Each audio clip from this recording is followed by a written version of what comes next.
scrapped. The Police Association will meet with the Premier and the Police Minister tomorrow to discuss the issue. Frontline police officers have also revealed many types of crime, such as minor drug offences and theft, are not being properly policed because of work pressures and resourcing issues. An enterprise bargaining agreement struck in 2016 was supposed to allow for more days off for officers in return for more hours each shift. But the association says many policemen and women are frustrated because it just hasn't happened.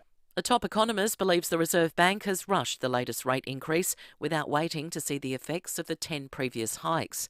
AMP Chief Economist Shane Oliver says not much has changed in the way of retail data or inflation, begging the question, why pause at all in April? I just think they're rushing into it and they could have waited a little bit longer here just to better assess how the economy is performing in response to that big increase in interest rates we've had over the course of the last year. A search is underway for a new privacy commissioner who will be responsible for tackling the threat of cyber attacks. The senior public servant will be able to investigate companies suspected of failing to protect customer data. The role is being re-established after it was absorbed into the Information Commissioner's job 8 years ago. Attorney General Mark Dreyfus says it's important Australians are kept safe online. We've already introduced massively larger penalties for companies which fail to take care of customer data. This is a very real step by having a standalone privacy commissioner to show we take this area seriously. Researchers found smacking children can have a lasting negative impact on their health later in life. Emily Minnie has more. Corporal punishment of a child by parent or carer is legal in Australia if it is within reasonable limits. But a report warns smacking children increases their likelihood of developing lifelong mental health issues such as depression and anxiety and makes them more likely to become violent as an adult. Experts say it's proof smacking should be banned. 38% of older Australians consider it a necessary form of discipline. Now to 5AA's sport. Gliderall Garage Doors, adding strength, safety and style to South Australian homes for over 40 years. Gliderall.com.au. And it's good morning to Tom Wren. And a very good morning to you as well, Mel. Let's start with footy. Adelaide is set to be without forward Shane McAdam for up to 6 weeks as he recovers from a quad injury. Promising youngster Zach Taylor has also been ruled out for 3 months with a foot injury. Meantime, Port Adelaide is set to bring back skipper Tom Jonas from suspension for Sunday's clash against Essendon, while Todd Marshall is also available after missing last week through concussion. The Power are running hot with 4 straight wins, and assistant coach Josh Carr has told Rowie and Timmy G there's been a couple of things that have helped turn things around. I think our pressure and the way we've attacked the contest has been the change and what stepped up with the way that we've been able to pressure opposition and defend and then able to go forward and kick goals. Meantime, the AFL is today expected to officially announce Tasmania will get its own team. The 18 club presidents met for just 15 minutes on Monday, agreeing Tassie will enter the competition. To soccer now, and Craig Goodwin has become the first Adelaide United player to win 3 Best and Fairest awards after taking out the Aurelio Vidmar award last night. The Reds take on Wellington on Friday night in an elimination final. FIFA is threatening a broadcast blackout for this year's Women's World Cup in Australia and New Zealand for some of Europe's biggest football nations. The organisation isn't happy with the offers from broadcasters who are concerned with the scheduling of matches outside of primetime viewing hours. Meantime, Chelsea has given itself a glimmer of hope in its English Premier League clash against Arsenal. The Gunners led 3-0 at half-time, but Chelsea have since pulled one back. Madueke, first touch was good, and he's finished it. Chelsea get one back. Just over 25 minutes to play. Yeah, that audio there thanks to Optus. It is still 3-1. There's now about 15 minutes to play. And that is the 5AA Sport. Now the 5AA forecast, a morning shower or two, 18 today, a shower or two tomorrow, 18, Friday showers increasing 19 and Saturday 16. Right now it's 14 degrees. More news as it happens on 5AA. Breakfast on 5.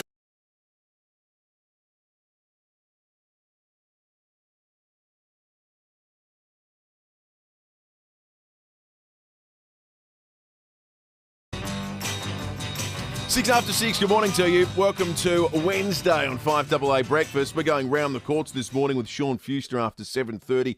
The SMEG rumour file opens at 8 o'clock today. If you've got some hot goss, some insight, some knowledge that isn't yet public, let us know, and you could win yourself a Smeg appliance after 8 o'clock on the program today. Friend of the show, Mel Doyle, will join us.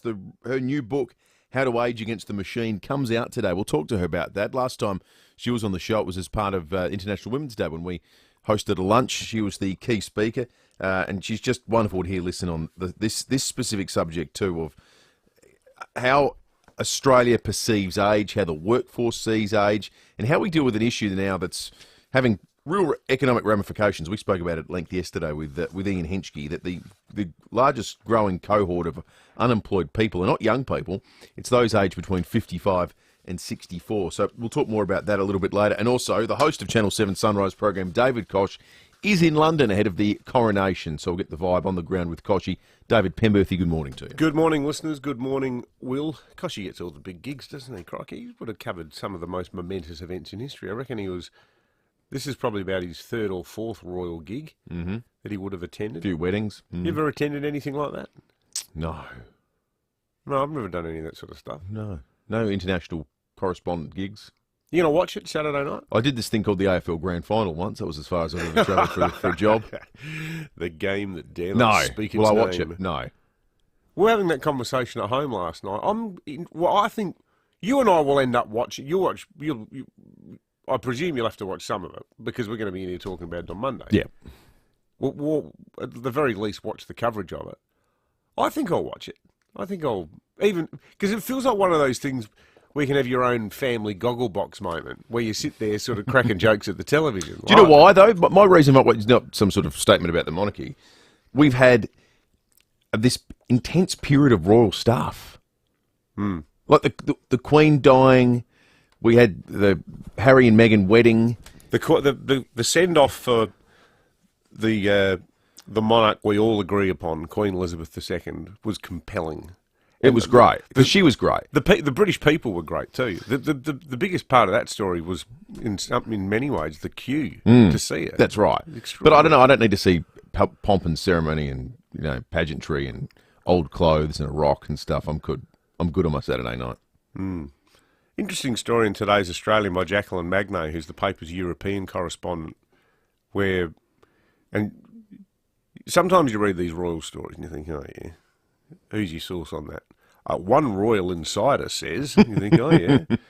You find the articles straight out of the Star or something like that. But she's a really credible journalist. And apparently, now that our Prime Minister Anthony Albanese met the King, apparently in the lead up to that, there was discussions between Buckingham Palace and I would presume senior people from Australia's DFAT about King Charles' plans to visit Australia, because apparently he's mad keen to come here. He loves Australia, but apparently he said in one of these meetings to advisors, "Do you think I'd be welcome there?" He worried that he'd come to Australia and no one's going to care. Fascinating. And for a couple of reasons. One, it actually made me feel a bit sad. It made me feel sad because I don't think he's not welcome. The second is... No, hang on, clarify that sentence. I don't think he's not welcome. Yeah, so you think he's welcome? I think he's welcome. Yeah. I think he's welcome too. Yeah, I do. There's not going to be protests. No. That's not what we really do. I mean, a few afterwards might, but... Yeah, that's... I suspect too it's because Charles's Bowl report's pretty well read and he would know where Anthony Albanese sat historically on the question of Australia's future and Republic and these sorts of things. So actually, I read it and went, he's not just living. He's not living in Buckingham Palace with no concept of what's going on in the outside world, expecting to go everywhere welcome with open arms. He's clearly he understands what the situation politically in Australia has been as well. But I always find I'm a Charles defender. Yeah, I in life. Charles. I think Charles. I think he's disliked largely because he lived in an impossibly stuffed up family situation and was guilty of loving one woman his entire life and not being allowed to marry her. Yeah, I agree. I think that history... But a lot of people, that's a pretty unpopular view. No, I think people have come around to that. And I think a lot of people, when you look at when Princess Diana died, it was a very different scenario. But I think now, and part of it's probably informed by popular culture and shows like The Crown, but it sort of feels like he was cajoled into just meeting someone who would tick the princess sort of box, fit the royal narrative and, the fairy tale wedding for the future king, and he never had his heart in it. You can still say, well, he's a grown, sentient man, and you need to sort of chart your own path in life. The Duke seems to be quite an imposing sort of figure in the household, though. But I think that opinion has softened a bit towards him. And I actually like that he's into things like the environment and, trying to recognise aspects of Britain's colonial past and, be open to other religions and try to be a less sort of imperial leader, if that makes sense. It's an interesting question. Maybe the entry point for it is Charles welcome in Australia, as he's concerned. So let's ask our 5AA audience that this morning. Is he welcome here? It's such a broad and almost silly question, but I think it invites everyone to then say their feelings towards Charles as well, like we've just had the opportunity to. So 8223 0000, but you can also text us on the Duttons text line. There's a text here from Josh that I actually reckon, without wanting to stop the fight just seconds after you've begun it, but I think Josh has absolutely, with great precision, got what the mood would be in Australia. He says, hey boys, I don't think that Charles would be unwelcome, but I don't think he'd get the fanfare that he would like. I think that's probably it, isn't it? Yeah, I think that's probably It's not going to be like one of those Paith news services from 1958. Millions turned out in Australia to witness the arrival of their new King Charles. Yeah.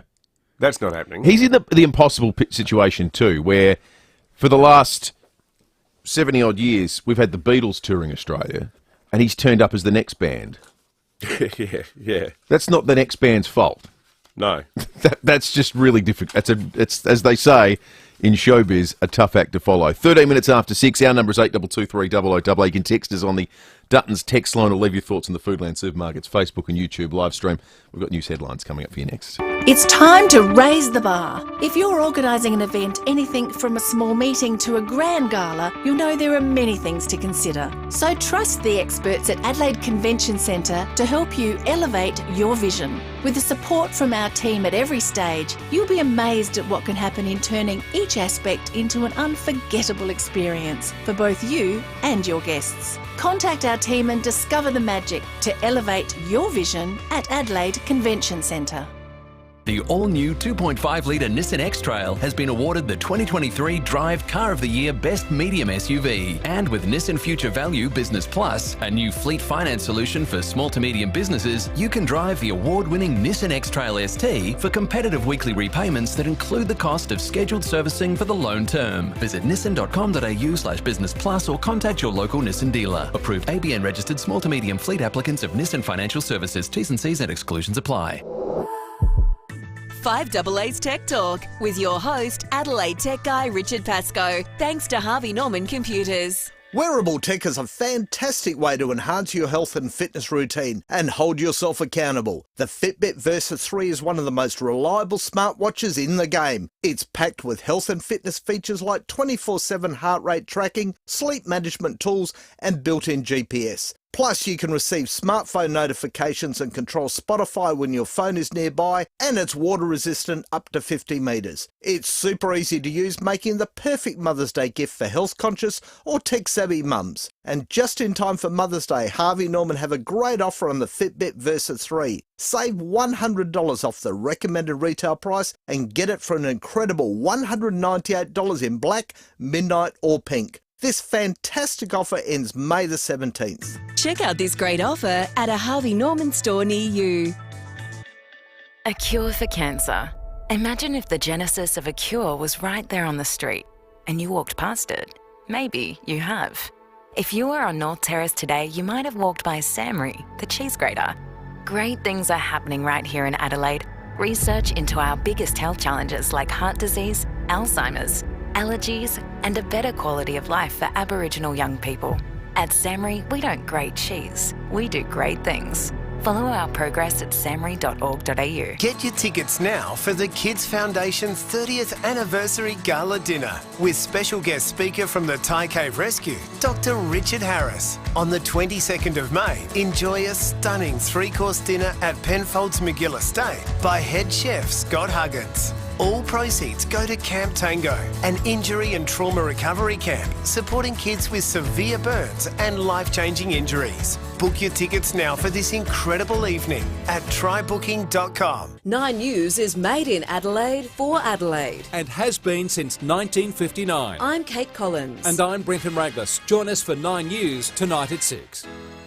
Breakfast on 5AA, David Penberthy and Will Goodings. The Cherry Motor 5 offers state-of-the-art driving from 33k drive away. Visit Cherry Glen Osmond. 17 minutes after 6, news headlines in a moment. We're talking King Charles this morning on the program. Rosemary has called in. Morning to you, Rosemary. David, I'm sorry to hear you there, Will. I reckon you should be over there with Koshy. He's had enough of those instead of Koshy. No, that's okay.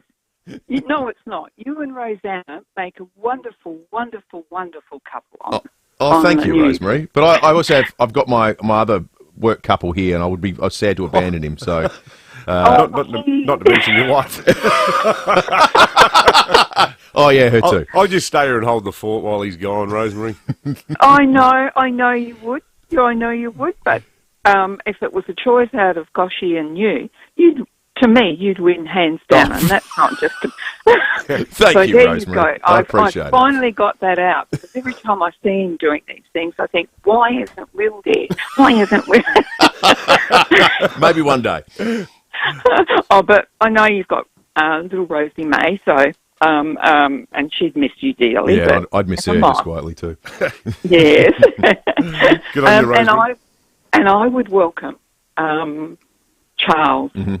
I think he has waited and waited and waited, and had to create his own life after being in the palace and growing up as an adult. I think he's done a wonderful job.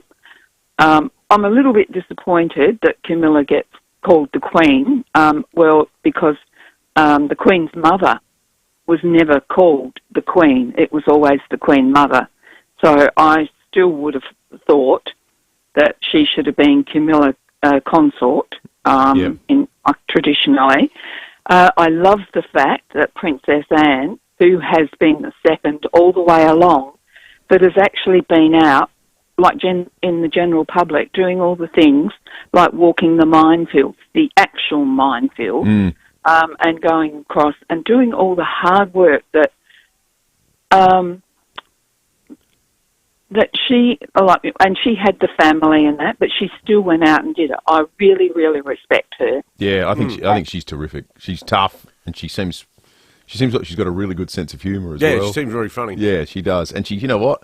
She's been in the number 2 position and never complained once. Stacey in Richmond, good morning. Good morning, boys. I think that Charles will be accepted here very, very easily. They've done the hard yards with them being out and about in the community. They've already been here to South Australia, and we're an ageing population who still love the Royal. Good on you, Stacey. Thanks, Stacey. Well said. I think you're probably right at 2. 8223 0000. Text coming on the Dutton's text line. We'll get to some of those in a moment. There is some news out of London that is a little bit concerning, albeit it sounds like it was controlled. There is scant detail at the moment, but there's been a security scare at Buckingham Palace this morning with King Charles in residence. A man has been detained after throwing what is believed to be shotgun cartridges onto the palace grounds. It's a bizarre story. What, by hand? Yes.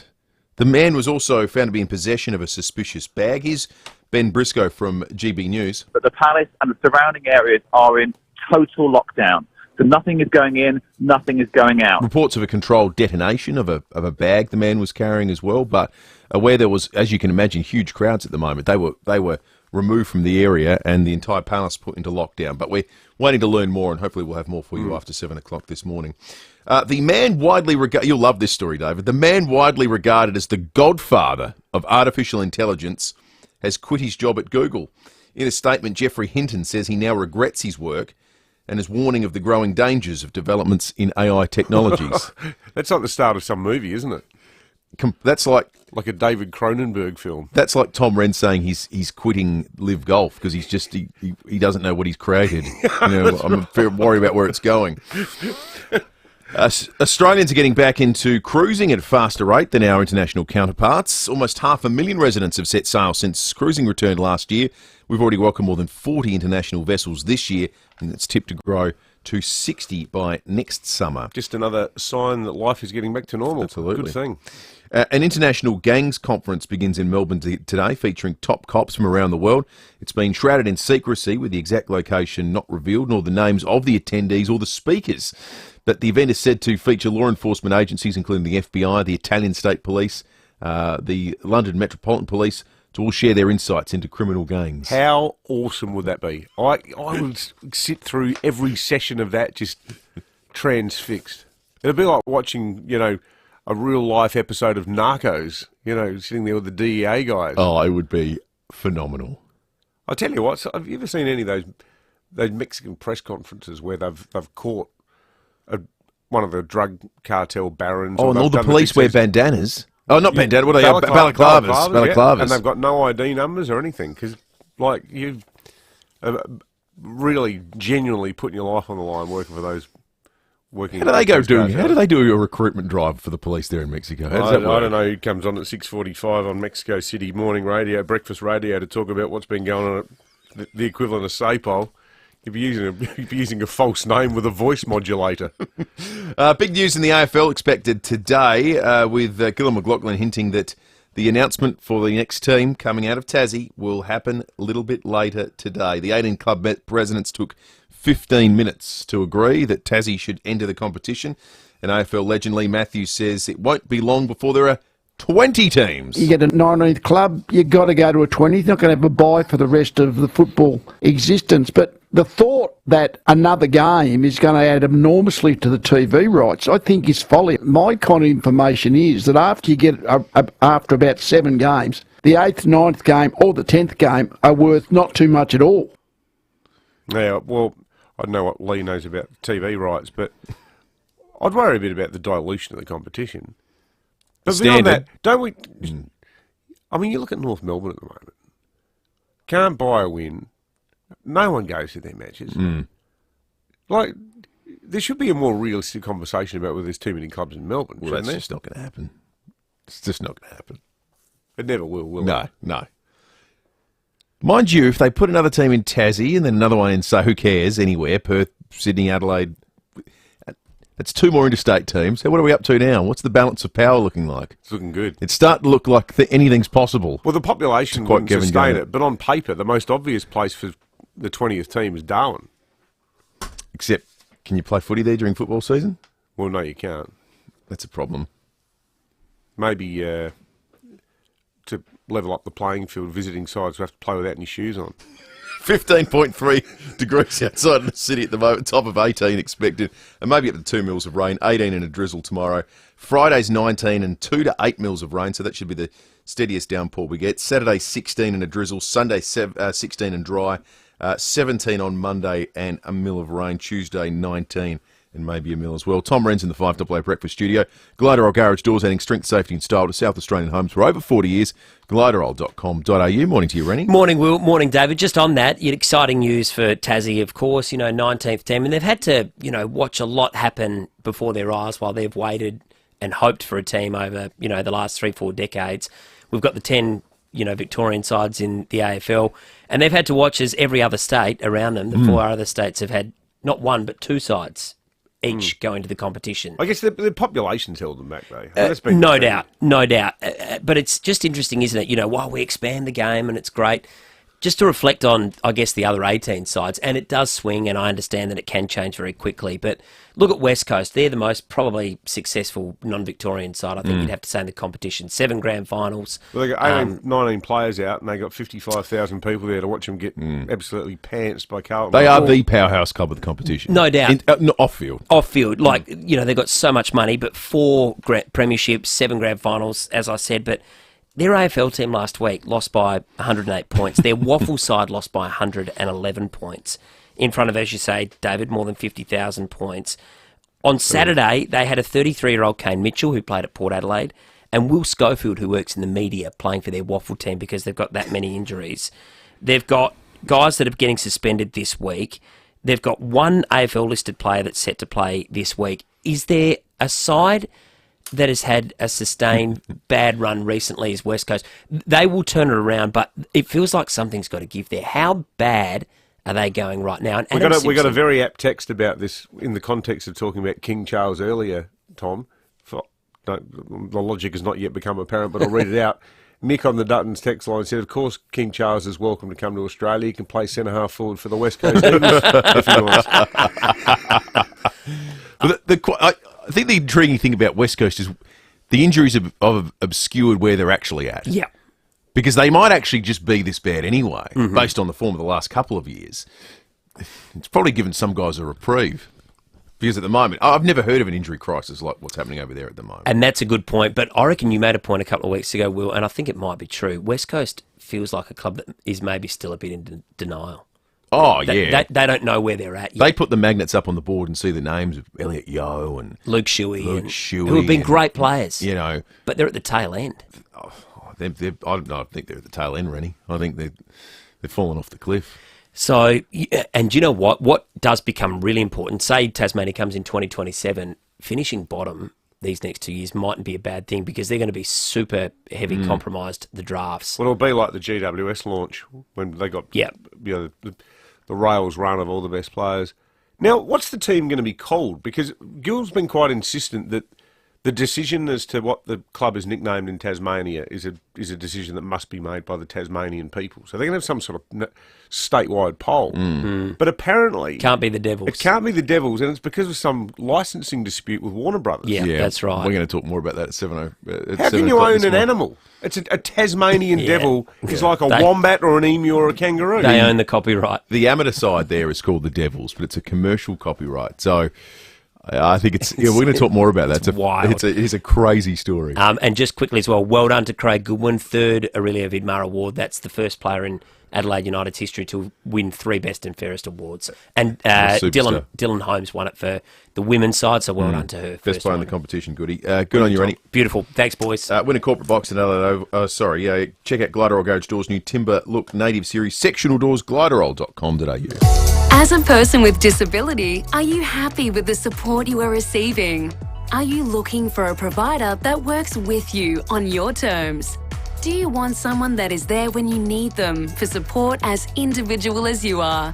Whether it's in your home or in the community, Innovative Support Australia is here to support you your way.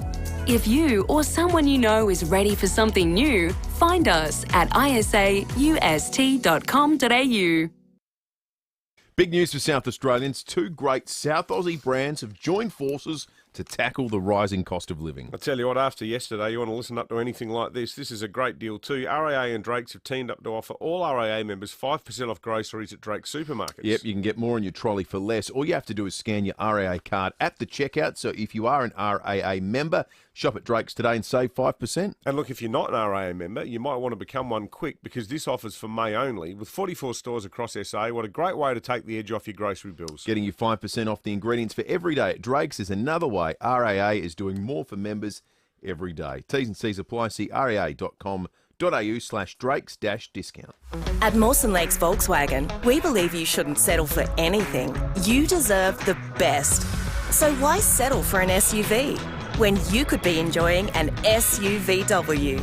Come and see our range of T-Roc and T-Cross, the small SUVs that are big on features. Don't wait months for your new T-Roc or T-Cross, and don't settle for an SUV when you can own an SUVW today. From Mawson Lakes Volkswagen, Salisbury Highway, just a short drive from the city.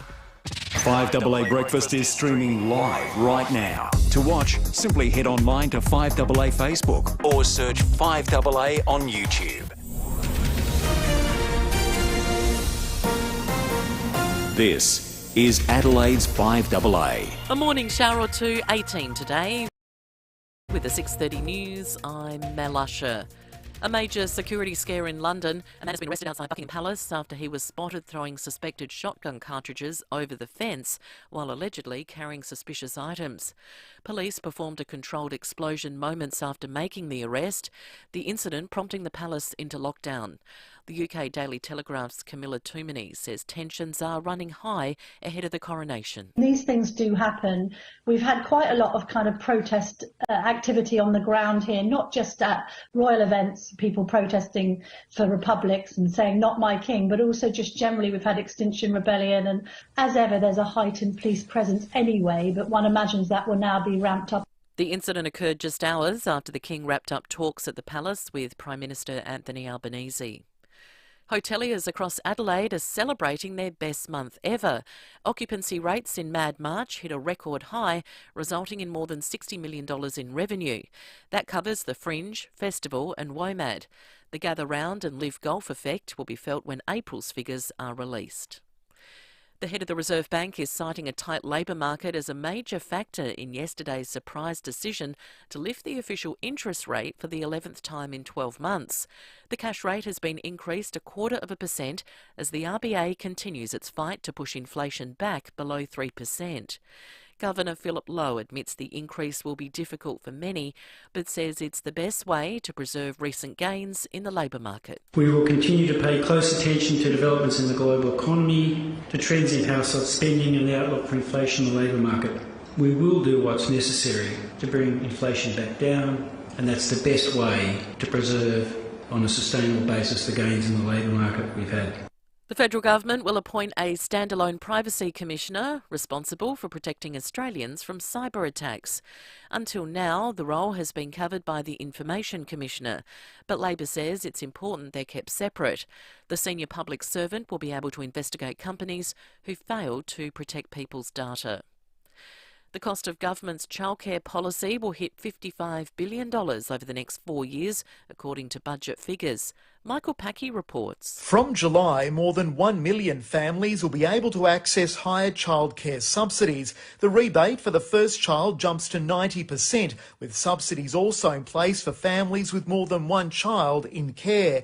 The move is mainly designed to get more women back into the workforce or take on extra hours in their current job. Next week's budget will reveal the subsidy will cost $55.3 billion by 2027. The government will also announce extra funding to train more early childcare workers. The European Commission will ramp up the production of ammunition in Europe to help Ukraine fight Russian forces. President Ursula von der Leyen says the manufacturing boost will also benefit Europe's defence capabilities. This act will support the ramp up and the speed up of the manufacturing of ammunition in Europe.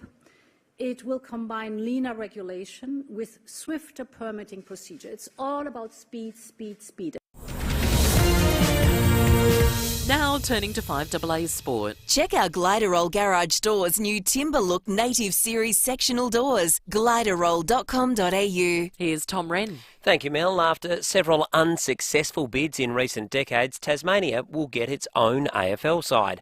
As Eddie Summerfield reports, an announcement is expected in the Apple Isle today. The 18 club presidents met for just 15 minutes, unanimously agreeing Tasmania will enter the competition. It's been a long journey for the Apple Isle, with unsuccessful bids in the 90s and again earlier this century.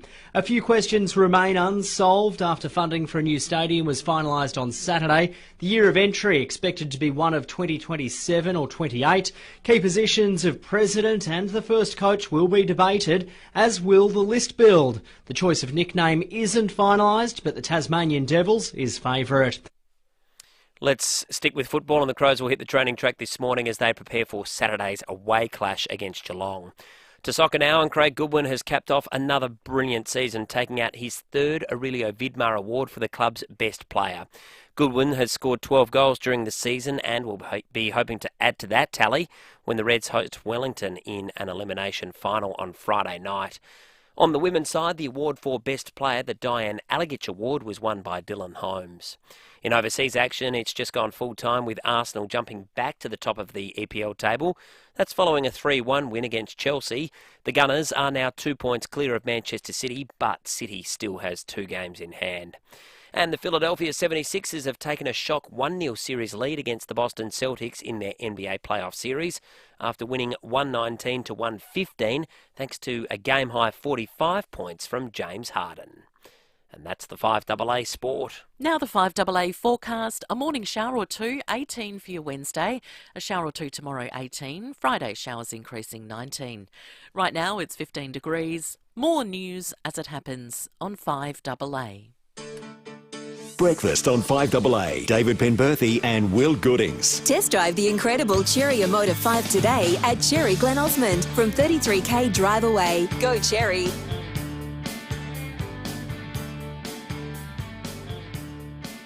"24 minutes to 7. Lots of texts coming through on the Duttons text line. We'll get to some of those in just a moment. Also wanted to play you a snippet of a fascinating interview with a 104-year-old Navy veteran in the UK who has seen 5 different monarchs in his life. He was there when the Queen was coronated, and shortly thereafter, the review of the fleet he attended, fought in World War II. Fascinating man, great chat.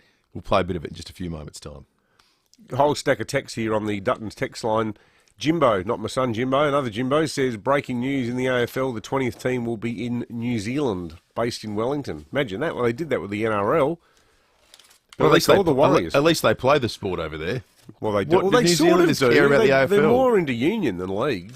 Well, they play something. They don't play football, though. Unions do working class, grassroots sport, not league. But yeah, no, there's an appetite for it. I don't know. Given the AFL's delusions of grandeur, maybe Jimbo's theory is not as far-fetched as it sounds. Another one here about quite a lot about Charles. I'm happy to welcome Charlie as long as he foots the bill for the millions it would cost for his security. Well, he can certainly afford it. And Tessa in Paraka says, sure he can come, just minus all the pomp, dress code, Hawaiian shirts, stubbies and thongs. And one here from a very devout monarchist. Morning, guys. This is from Bob. Our king and queen must be invited to Australia post-haste.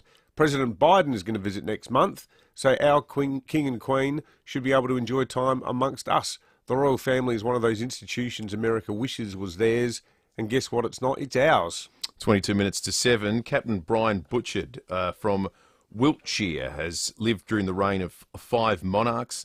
He's been to 3 coronations in his lifetime.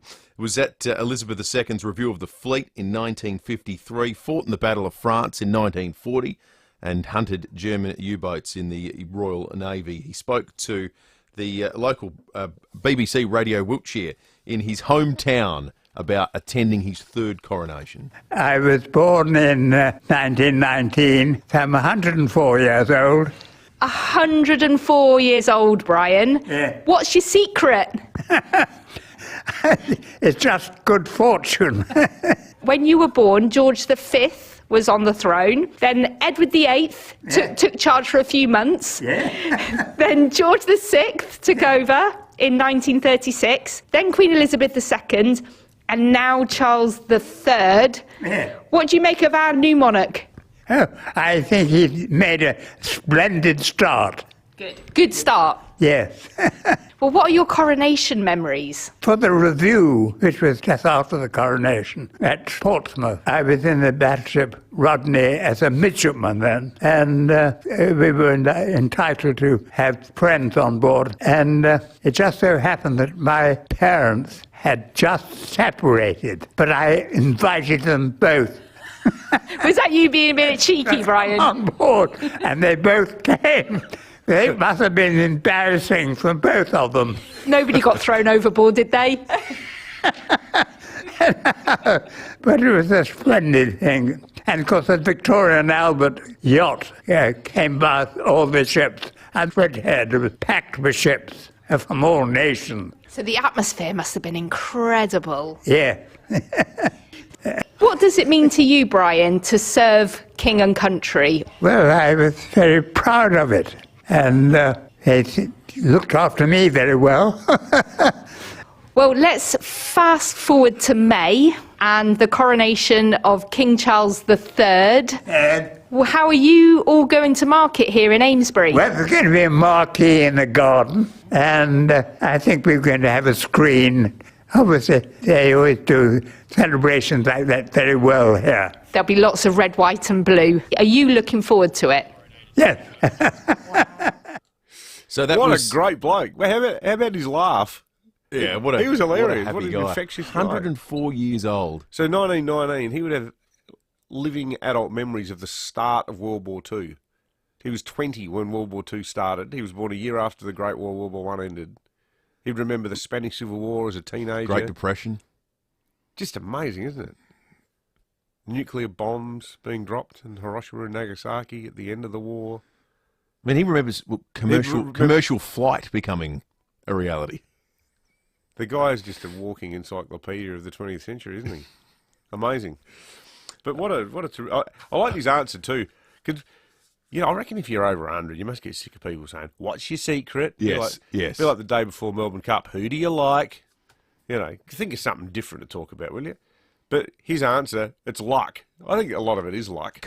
Has to be. How many people go jogging every day and drop dead in the park? You can have you need the good genetics. You need to just avoid a disaster happening in your life. Totally. There's all manner of sorts of things. Totally. I did like too. There was an interview that took place in the last 24 hours with Princess Anne. Who you don't hear from a whole lot. Back when you didn't hear from anyone but the key royals. Now everyone gets their own Netflix show. And she sat down and spoke about the future of the royal family. I think the slim down was said in a day when there were a few more people around to make that seem like a justifiable comment. The world changes a bit. It changes a bit. I mean, it doesn't sound like a good idea from where I'm standing, I have to say. I'm sure it does I'm not not. quite sure what else we can do. We as a family see ourselves there as to support that role, which means that what we do, we hope, contributes to the monarchy and the way in which it can convey continuity of not just interest but of service, of understanding, the way that people and communities want to live their lives. There's that generation of senior royals that we hear little of that I actually really like to hear more of. She's one that she should do more interviews and say her younger brother Prince Andrew. But did you see Piers Morgan made some good comments yesterday about the chant for Charles, where he said he has no issue with pledging his support to Charles, but because of the hereditary system that operates within the royal family, he says, I'm not going to pledge my loyalty to this institution right now, because even though several, or to be more specific, I think 9 things would have to go wrong, the system allows for Prince Harry to become king, and it also allows for Prince Andrew to become king. I think Andrew's 9th in line to the throne. And it was quite an Australian take on it. That's a compelling point, actually. Yeah, he said, I'm not going to chant for Charles. I'm not going to chant for the royal family. I'm not going to chant for this system, And he said, Charles is someone who's got my full support because it's been, this polite, dutiful, 60-plus year wait to become the king since his mum was crowned. And, you contrast that with the self-absorption of Harry. Extraordinary. We spoke in the last 15 minutes about the breaking news from Buckingham Palace in London, where a man reportedly had been throwing shotgun cartridges onto the palace grounds. People had been evacuated. There was a cordon set up, but the details were scarce. We're joined now by Michael Cole from GB News, who's, as I understand it, been at the scene this morning. Michael, can you just take us back to the start of this story and tell us what precisely has happened? Yes, David. Hello, Will. It's lovely. Allow me to say first, it's lovely to talk to Adelaide, one of my favourite cities, the only state capital that was planned from the beginning and benefits from it mightily. So I'm very glad Michael. to speak. Well, you can come on any time, Michael. No, well, I'd love to come back, and that lovely floral display right in the middle near the cricket ground. Oh, it's but beautiful. This is quite an. Yeah, I'm all yours. It's When quite an were you interesting before story. we get to the story of the day, Michael? Can we ask when were you here? Well, I was with Her Majesty the Queen when she came, and of course she's no longer with us, but she was there. I would guess. Well, I'm pretty sure it was 1987, and Adelaide, and then she went along the coast to a very big industrial area. We went up country to the wine country as well. I mean, your state is absolutely fabulous, and the people down there were wonderful. I remember meeting Robert Helpman, another fabulous ballet dancer who was a native of Adelaide. That's right. He was there. It was a good trip and highly enjoyable, and so it's a pleasure to be speaking to you and your wonderful listeners. But let me just tell you, if I can give it to you easily, in the media village, the media zone, we're all in these little pavilions or tents arranged around Canada Gate, opposite Australia Gate. And I was just going to go on air with Jacob Rees-Mogg, who's a politician, quite a well-known one, who, in fact, acted very, very calmly under fire almost today. And the police suddenly started clearing the area. And I said to one of these coppers, I said, well, what's happening? Is the king coming? Is he going to come and inspect the media village? Because Her Majesty the Queen, always on Commonwealth Heads of Government meetings, would always come and look at the media, looking at, visiting the enemy, if you will. Anyway, he said, no, you've got to clear out of your pavilions. And I said, well, we're just about to go on air. So we moved to this porter cabin. I hope that's the term that's translated to Australia. Essentially a nasty little hut where we've been sheltering from the quite cold weather. And but our camera crew were terrific. They moved all the equipment 50 yards or so, and we set up within this cabin. And we were actually on air broadcasting. When I was told by the cameraman, they're saying we've got to get out of the cabin. I said, well, there's no danger here. We're far away from anything. We'd only heard that somebody had been an intruder. And I said, I want to hear it from a policeman before I'm moving, because we've been invited, we're on air, we're accredited, we've been checked, and why should we leave when there is no apparent immediate danger? Anyway, a very nice young London policeman put his head round the door and he said, I'm afraid, gentlemen, you're going to have to move. So I take orders from the police, from the proper authority, and then we moved outside the gates, and there was another group of about, I don't know, a couple of hundred technicians mainly, and our camera crew went with us, and they set up again using jury-rigged, sort of like temporary way of doing it, but we got on the air and we got pictures again. But while we were still in the cabin and we were broadcasting, the police carried out what is known as a controlled explosion. I'm sure that's a term you're familiar with.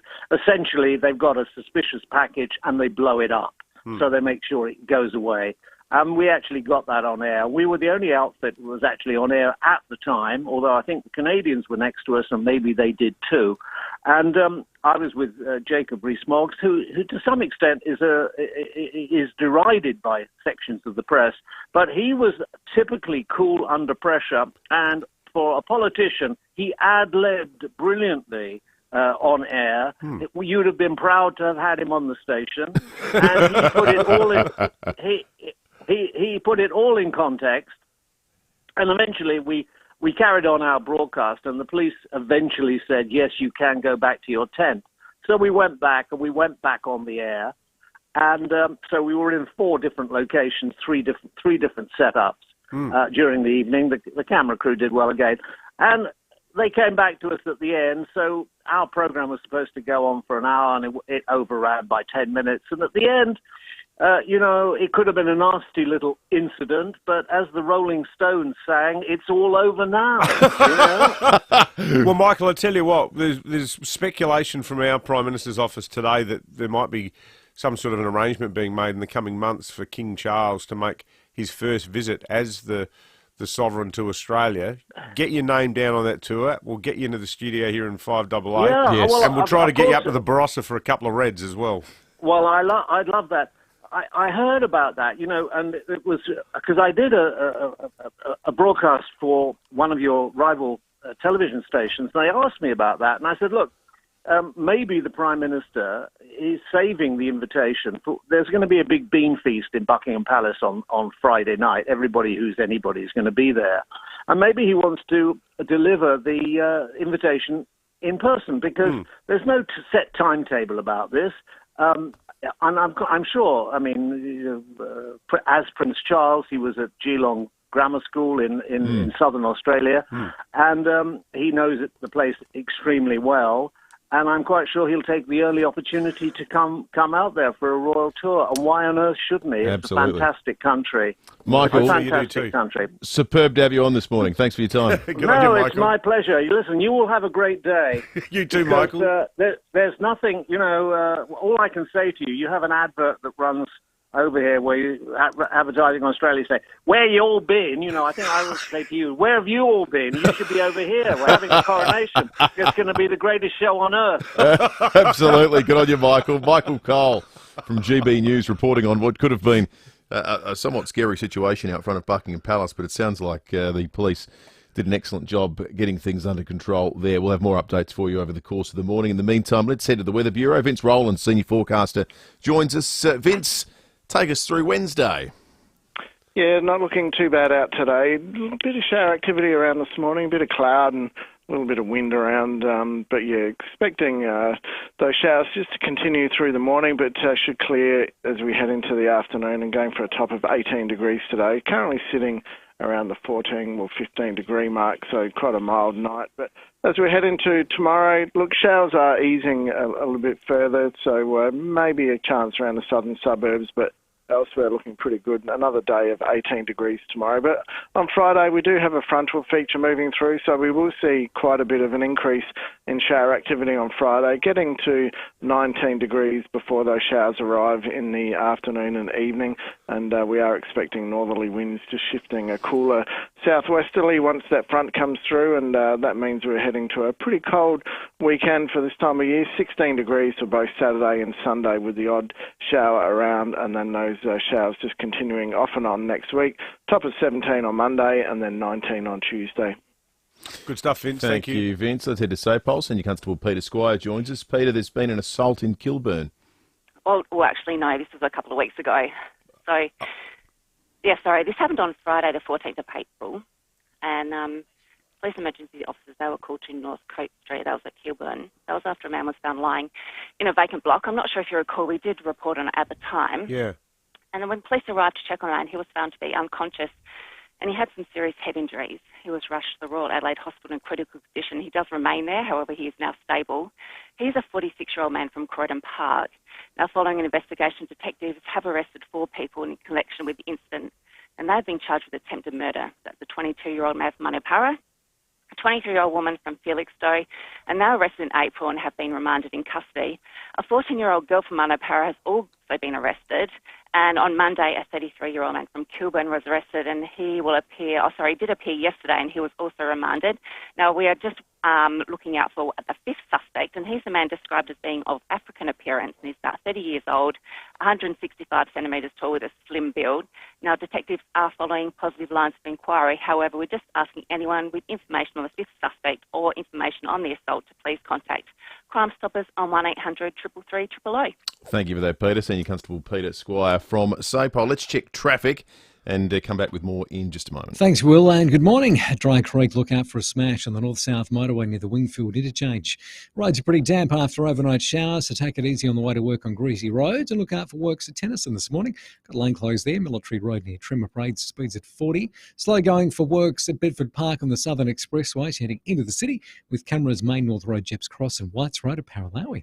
Skoda's 777 is their complimentary 7-year servicing and 7-year roadside assist with their included 7-year warranty. Curious? Visit your Skoda dealer today. T&C Supply. Adelaide's most accurate traffic on 5AA. Whether a hobby or a full-blown dairy and livestock farm, they all have one thing in common. The need for good quality steel to keep livestock safe and secure. At Nor Metals, we have just that. From rural fencing and gates to droppers, loading ramps and more, you'll find what you need for your farm. And if we don't, we'll source it for you quickly and at the best price. No matter what kind of farm you have, we'll help you out. At Nor Metals, 255 Grand Junction Road, Ottawa. Hurry into Ranella Mazda. We're stocked with CX-5 and CX-9 ready for immediate delivery. No reasonable offer will be refused. CX-5 and CX-9 stock must be cleared. Just 25 minutes from the CBD. Only at Ranella Mazda. LVD 152780. Always expect the best from Adelaide Appliance Gallery, home of designer appliances, which means right now you'll save up to 15% on Falcon upright cookers, plus receive a special 10-year warranty for this month only. Also this month, Miele are offering a 10-year warranty. That's a 10-year warranty on Miele this month only. We can also arrange delivery, installation and removal of your old appliance. Adelaide Appliance Gallery, home of designer appliances, Payneham Road, St Peters. T's and C's apply. Did you know Adelaideans can change the world from our very own backyard? CMAX Clinical Research, located in the Adelaide CBD, are looking for healthy volunteers aged 18 to 55 to participate in medical research. By spending 16 consecutive nights at the facility and attending one follow-up visit, you can be contributing to potential new treatments. Upon completion of the trial, all participants are compensated for their time. Apply for CM4721 at cmax.com.au. That's cmax.com.au. The store-wide savings spectacular is now on at Specsavers. Get any pair with standard multifocals for just $199. Choose from all the frames and all the big designer names, like Tommy Hilfiger, Country Road, Ted Baker, Carlos and Patty, and more. But don't miss out, limited time only. So to save on multifocals, should have gone to Specsavers. Conditions apply.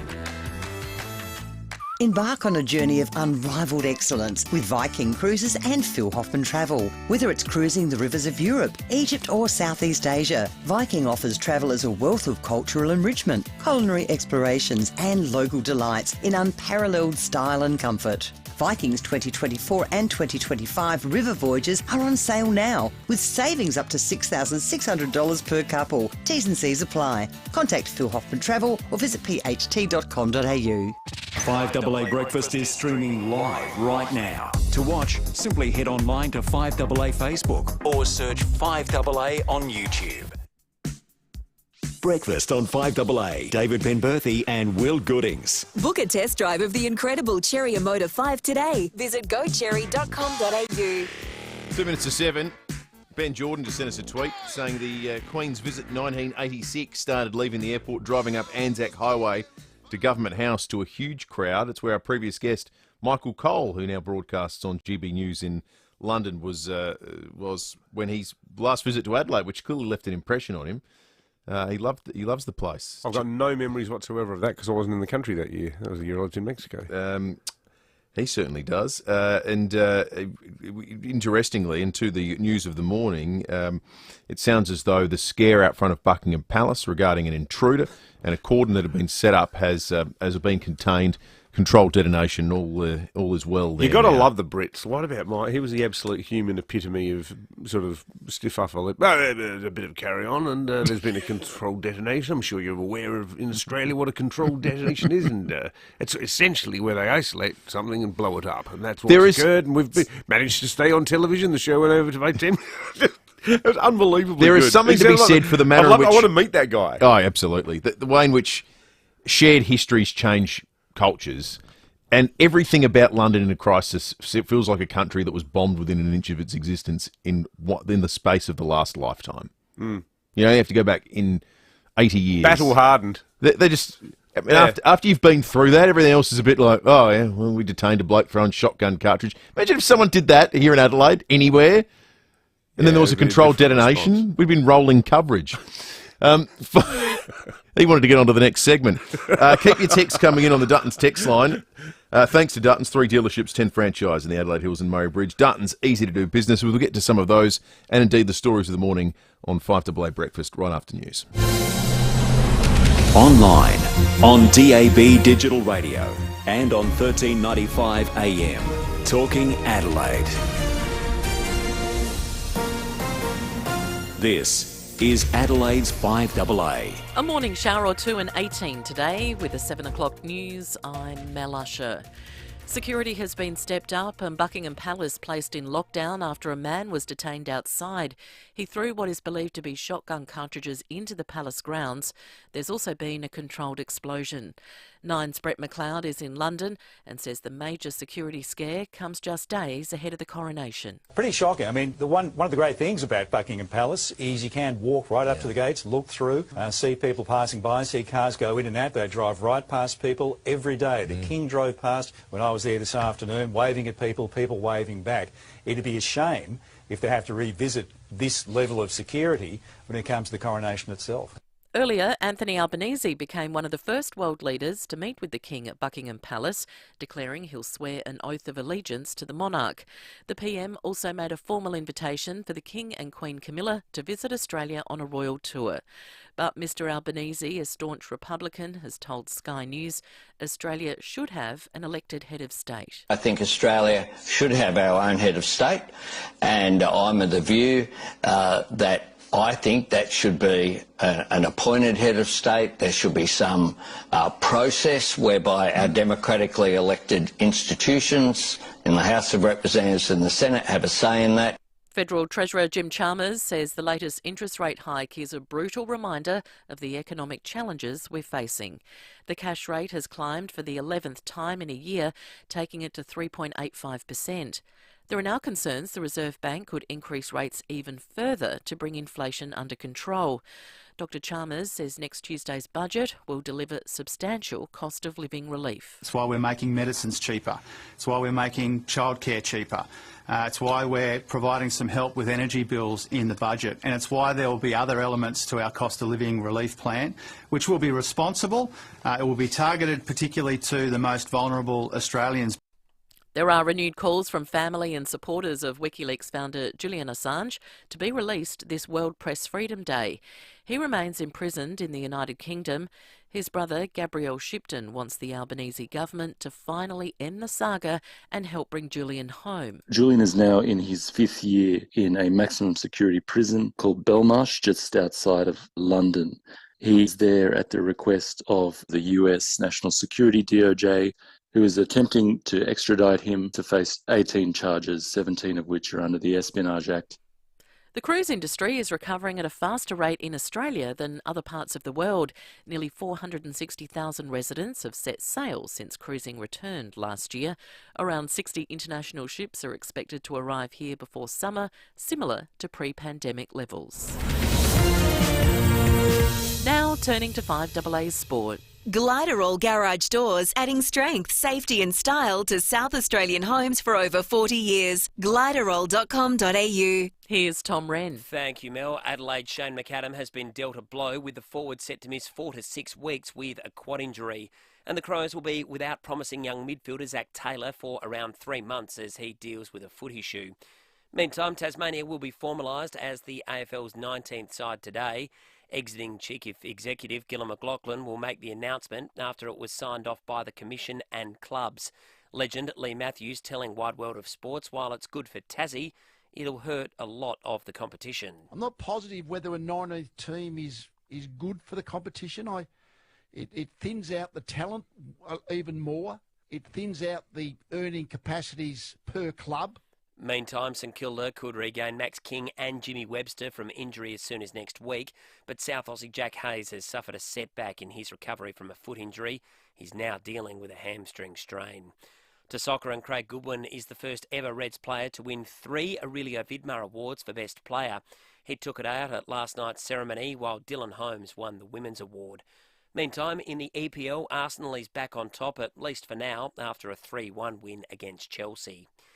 Adelaide Thunderbirds coach Tanya Obst is delighted with the team's incredible start to the season, which sees them sitting second on the ladder. Obst telling Rowie and Timmy G it's been great to see. We've had that good start. We've had the one loss against the Giants, but we've been able to regroup and win the last 3 from there. So been playing really, really well, and obviously the inclusion of Eleanor Cardwell has certainly helped up in our young forward line. Yeah, she's been outstanding. The T-Birds take on the Giants this Saturday. And Carlos Alcaraz has cruised into the quarterfinals at the Madrid Tennis Open after thrashing Alexander Zverev 6-1, 6-2.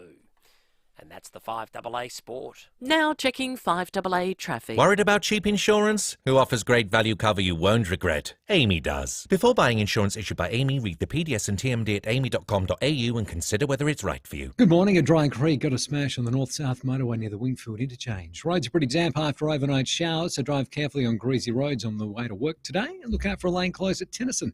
Military Road near Trimmer Parade, speeds at 40. Also slow for works at Eastwood, Glen Osmond Road near Fullerton Road, and keep your eye out for a camera this morning, Torrens Road at Croydon Park. This week at Amart, get a minimum of 20% off the entire custom-made lounge range, ready in just 6 to 10 weeks. Find the perfect personalised piece to suit your home at Amart. T's and C's apply. Adelaide's most accurate traffic on 5AA. Now the 5AA forecast, a morning shower or two, 18 is the top today, a shower or two tomorrow, 18, Friday showers increasing 19, and then back to 16 on Saturday. Right now it's 15 degrees. More news as it happens on 5AA. Yesterday was your last day.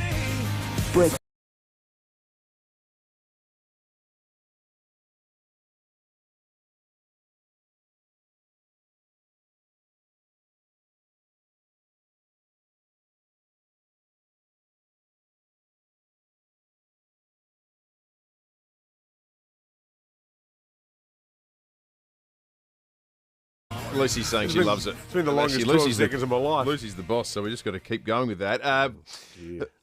Good morning to you if you're joining us for the first time on this Wednesday, the 3rd of May. Been a bit of news about in the last hour on the program, and it comes to us by way of London. As you've just heard in 5AA News a moment ago, Buckingham Palace was on lockdown when we came in this morning after a man threw suspected shotgun cartridges on the ground outside the royal residence. There was one media outlet that was broadcasting at the time police carried out a controlled detonation of something that this person was carrying. We should re-emphasise that this has been carried out. The person's been taken away and the situation is very much under control. Here is how it played out on GB News. We're going to have to evacuate now. The police are live with us now, so I'm very sorry to say that it is good evening for me for the time being, as I think that was probably a controlled explosion in the background. That's what it sounded like to me. Do they need us still to evacuate? Because that's now been and gone.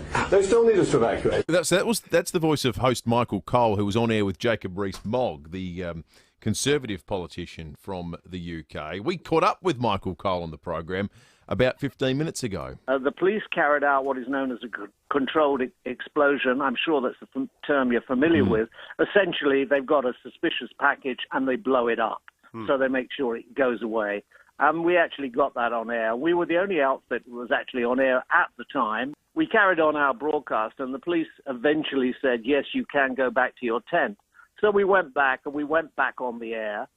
And so we were in 4 different locations, three different setups during the evening. So a bit of drama there, but it sounds like it's all okay now. He's cool as a cucumber, isn't he? Amazing. Michael Cole, no issues whatsoever. He was more keen to talk about Adelaide, given his visit here in 1986 as a royal correspondent following the Queen. To news back here in Australia, and it was somewhat surprising and shocking. It had been described as line ball, but when the line doesn't work out for us, we often feel like it was shocking. The Reserve Bank raised interest rates by 25 basis points to 3.85%. It becomes the 11th rise in 12 months. You can read the RBA statement, and there's a paragraph they always contain. It's usually the second last part that sort of points to where they think they're at in a rate relief or tightening cycle, trying to have a bit of a glimpse into the future. I'll just read it to you and you can draw your own conclusions. Some further tightening of monetary policy may be required to ensure that inflation returns to target in a reasonable time frame, but that will depend on how the economy and inflation evolve. What do you read into that, some further tightening? I think they're saying that this isn't the end. But is it near the end? Further tightening sounds I like think they're saying it's near the end, but not the end. Well, who knows how much store you place in anything, they say, given their track record over the last year and a half. They're not great. I tell you what, though, egg on the face of many of Australia's senior economists, not so the 5AA breakfast show, where on the basis of absolutely nothing other than the vibe, I called it, You called it on the basis of your know-how, but most of all, huge credit to our very own Curry. Phil Curry. He called it as well. Maybe Philip Lowe was listening. Here is the Reserve Bank Governor speaking in Perth last night. I know that higher interest rates are unwelcome by many people, but the alternative is persistent high inflation and ultimately even higher interest rates and a worse outlook for jobs. But there is a limit here. If we take too long to get inflation back down to target, expectations will adjust and life will become more difficult for us all. Is there a sense that Philip Lowe has sort of said, I'm going to go out with a bit of a bang here? I think there's a sense that the review said you guys didn't get on top. I was alluding to this early yesterday. The review into the Reserve Bank said you guys didn't get on top of this early because you were too softly. And he said, and his response, being a human being, this time is, well, all right, we'll smash the gizzards out of inflation. Can they kick the country into a recession, though? Well, if you look at Some people are saying they could. Well, if you look at the long history of recessions in the last century, if you look at the inflationary events in the last century, when inflation gets entrenched and central banks act, almost invariably it leads to recession. That's why they describe what Philip Lowe's trying to achieve and in the US and other places a soft landing scenario. It's like trying to middle a multi when you make a bet and you're trying to... No, don't gamble. Okay, well, that's not a good analogy. It's a mug's game. It's not an analogy, don't I understand. Do it, kids. I need to come up with another analogy. Basically, it's really... We've all got our vices, mate. I'm not going to sit in judgment. It's really difficult to curb inflation and not kick the economy into recession. I tell you what, though, in a human sense, what this has done, if you've got a $750,000 mortgage, which a lot of people now have, including whoever the lucky person was who bought a 2-bedroom, 1-bathroom house in Fullerton last Saturday that was originally listed for $520,000, your mortgage has gone up by more than $1,500 a month in a year. So 12,000 before tax earnings, you're talking maybe we $20,000. need to shift the conversation away from do I replace the Finish pellets in the dishwasher with Morning Fresh sprayed at random into the door to maybe I should pull the dishwasher out of the wall and put it on Facebook Marketplace. Well, because it's huge, life-altering stuff, particularly for people on lower incomes. And a lot of the people that signed effectively zero interest rate mortgages, the fixed period ends in the second half of this year for a lot of those that did during the COVID period. So there's a lot of pain still to come. Here is the Federal Treasurer, Jim Chalmers, of course. This is the last meeting of the RBA before he'll hand down the federal budget Tuesday next week. Well, I don't second guess the decisions taken independently by the Reserve Bank, as you know. My job is different. It's to hand down a budget which is carefully calibrated to these economic conditions that we confront right now. The Reserve Bank, the Treasury, I think almost everybody expects the Australian economy to slow substantially later this year. That is the inevitable consequence, in my view, of higher interest rates combined with the global slowdown. We said at this time yesterday that all eyes were on Hollywood for a potential writers' strike. There was a midnight deadline, which meant basically in the afternoon our time for the Writers' Guild to come to some sort of an agreement, and ultimately they were unable to do so. They sat down with the Alliance of Motion Picture and Television Producers to try and nut out a financial deal that better reflects the streaming world that they all now work and live in. They haven't come to an agreement, so for the first time in 15 years, there's going to be another writers' strike. It means already that live TV programming, things like Jimmy Kimmel Live, The Late Show with Stephen Colbert, they're already running reruns. They've just they are crippled and unable to go on the air. There's a whole heap of other television shows that your writers are tweeting about that they work on and so forth, that right now there's real question marks about when, if ever, their next series might come out. We'll take you through some of those that are known in just a moment. Here is entertainment attorney and journalist Jonathan Handel speaking on Sky News a little bit earlier. Streaming series are half the length. They're typically 10 episodes of a network series, but more writers are drawn into the system because there are more series. So you have more writers, but less work for them to do. There's a basic mismatch in the labor market. It makes sense. There's a lot more stuff getting made, but it's all short run. If you look back in the day, 20 years ago, television series, 40 episodes, 30 episodes of Monday to Friday, or they went for 25 weeks. Whole shows now go for 10 episodes. In Australia, the biggest TV story right now is what's going to happen with the future of MasterChef. it's such a... I mean, obviously, the number one thing that matters in this is Jock Zonfrillo's family, the poor bloke. But for 10, what a shocking predicament they now find themselves in, where you've completed this series. Cost millions of dollars. Well, for 10, which is the least financially viable of Australia's free-to-air networks, this is their one flagship program that drives their advertising sales. So if they don't air it, and they have to, from a standing start, redo the show. And the other thing is, what does it mean for these contestants? Because I think they have to air it. You think about Sashi, you think about Laura, you think about all the Adelaideans, like Callum, Adam Lior. So many people quit their jobs to go on MasterChef and get their start in the food industry. The thing that makes them what they are, like, you know, Orzos and there's 6-7 major restaurants here in Adelaide that originated from the experience of going on MasterChef. So is that just kept in a can somewhere forever? No, that's why I think the financial realities are such that they'll have to play it. But conversely, if you're the family of Jock Zonfrillo, do you have to endure, and you're utterly gutted and devastated by what's happened, totally out of the blue, do you have to endure this utterly creepy sort of, you know, video from beyond phenomenon, how do you where avoid 4 nights a week, your late husband and father is on television? Yeah, it's an impossible situation. Just days after he died. I can't recall anything like that ever happening. No. In Australian television history. Maybe it's happened in other countries, but I can't think of it happening here. It's unprecedented. It is an awful situation. If you do want to check in on the status of your favourite TV shows in the context of what's happening writers' strike-wise, there's some good rolling information on a place like Variety. So things like Abbott's Elementary, the 3rd season is on hold. The 6th season of Cobra Kai is on hold. There's some other things that are in this weird zone, like House of the Dragon season 2. They've written it and submitted the script. So the suggestion is that one might just go ahead because they've got the scripts. There's nothing to hold out on. Yellow Jackets season 3 is on hold as well. There's a whole host of others. Never heard of any of these shows. Never watched any of those shows. One's a couple of major comedies. House of the Dragon's a spin-off of Game of Thrones. Yellow Jackets is a very good show. One of the great problems you have when you writers go on strike is that the best people alive to put up protest signs. So there's a picket line at the moment, and some of the signs are just superb, including one person walking along carrying a sign that says, "Succession without writers is just The Apprentice." And look how that turned out. 17 minutes after 7. Let's check traffic and come back with more on 5AA Breakfast in just a moment. Thanks, Will. Dry Creek got a smash on the north-south motorway near the Wingfield interchange. Seeing solid delays outbound at the moment. Roads are pretty wet after some overnight showers, so take it easy on greasy roads on the drive-in. Getting busy at the moment. Marion Road at Dawes Road. Slow for works at Tennyson with a lane closed. Military Road near Trimmer Parade. Speeds at 40 with cameras Golden Grove Road, Golden Grove, and Brunswick Street at Kilburn.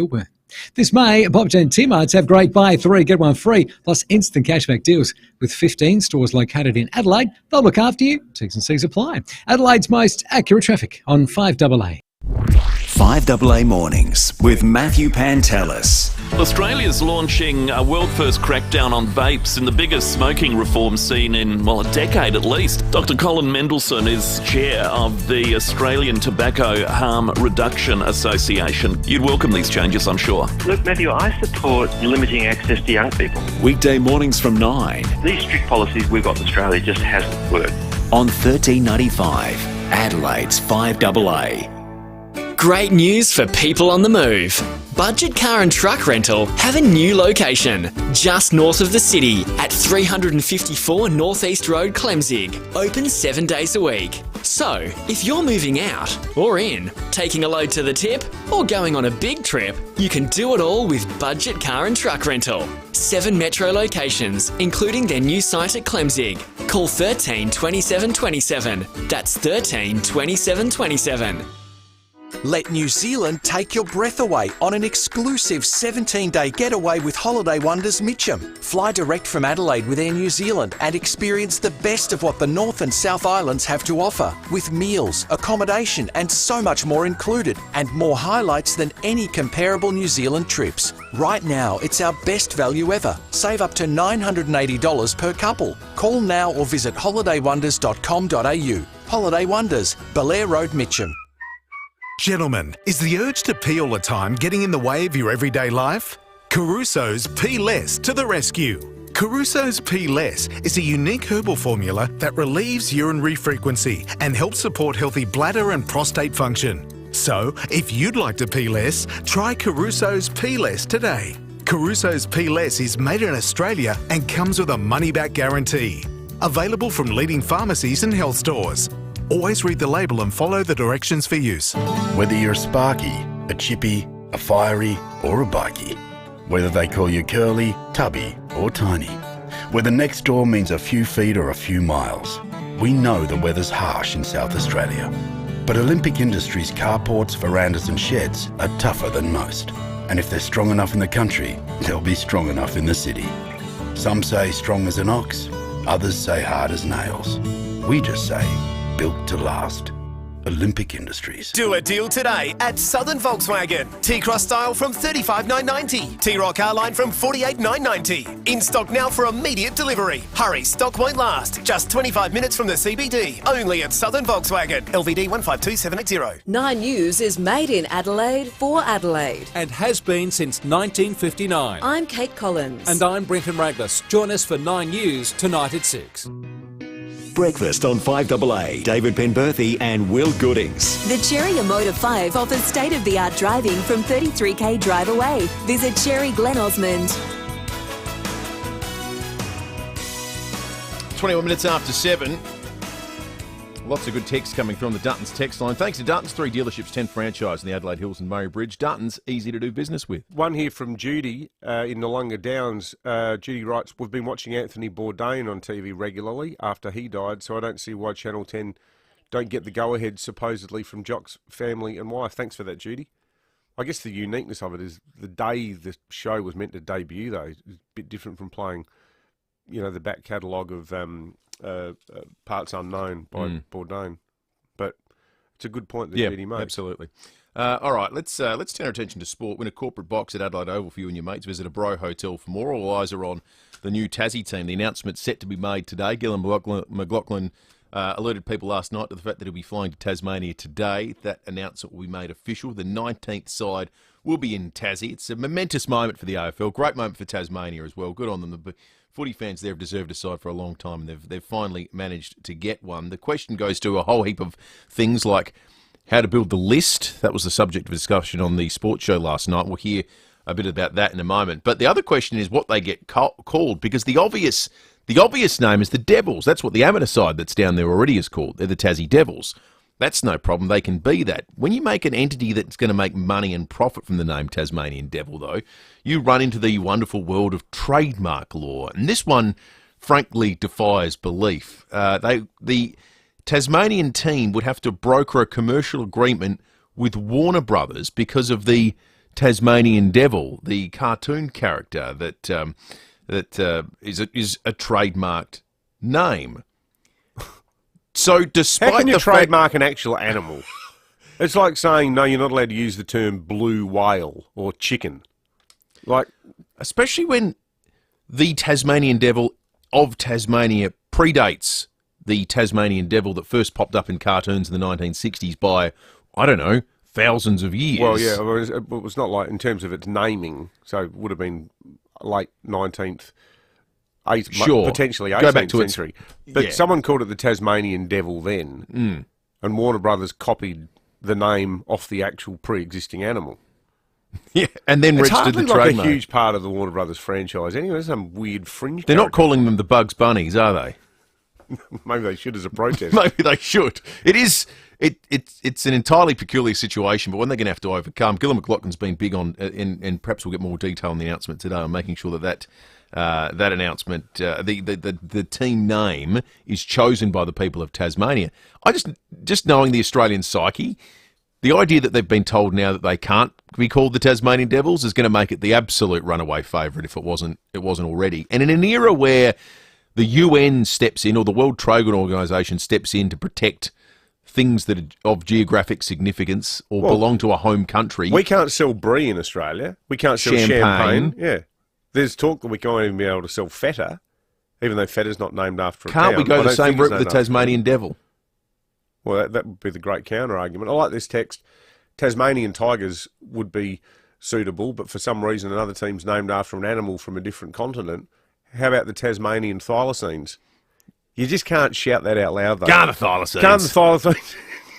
You end up sounding like Michael Palin in The Life of Brian. Spencer Twessy.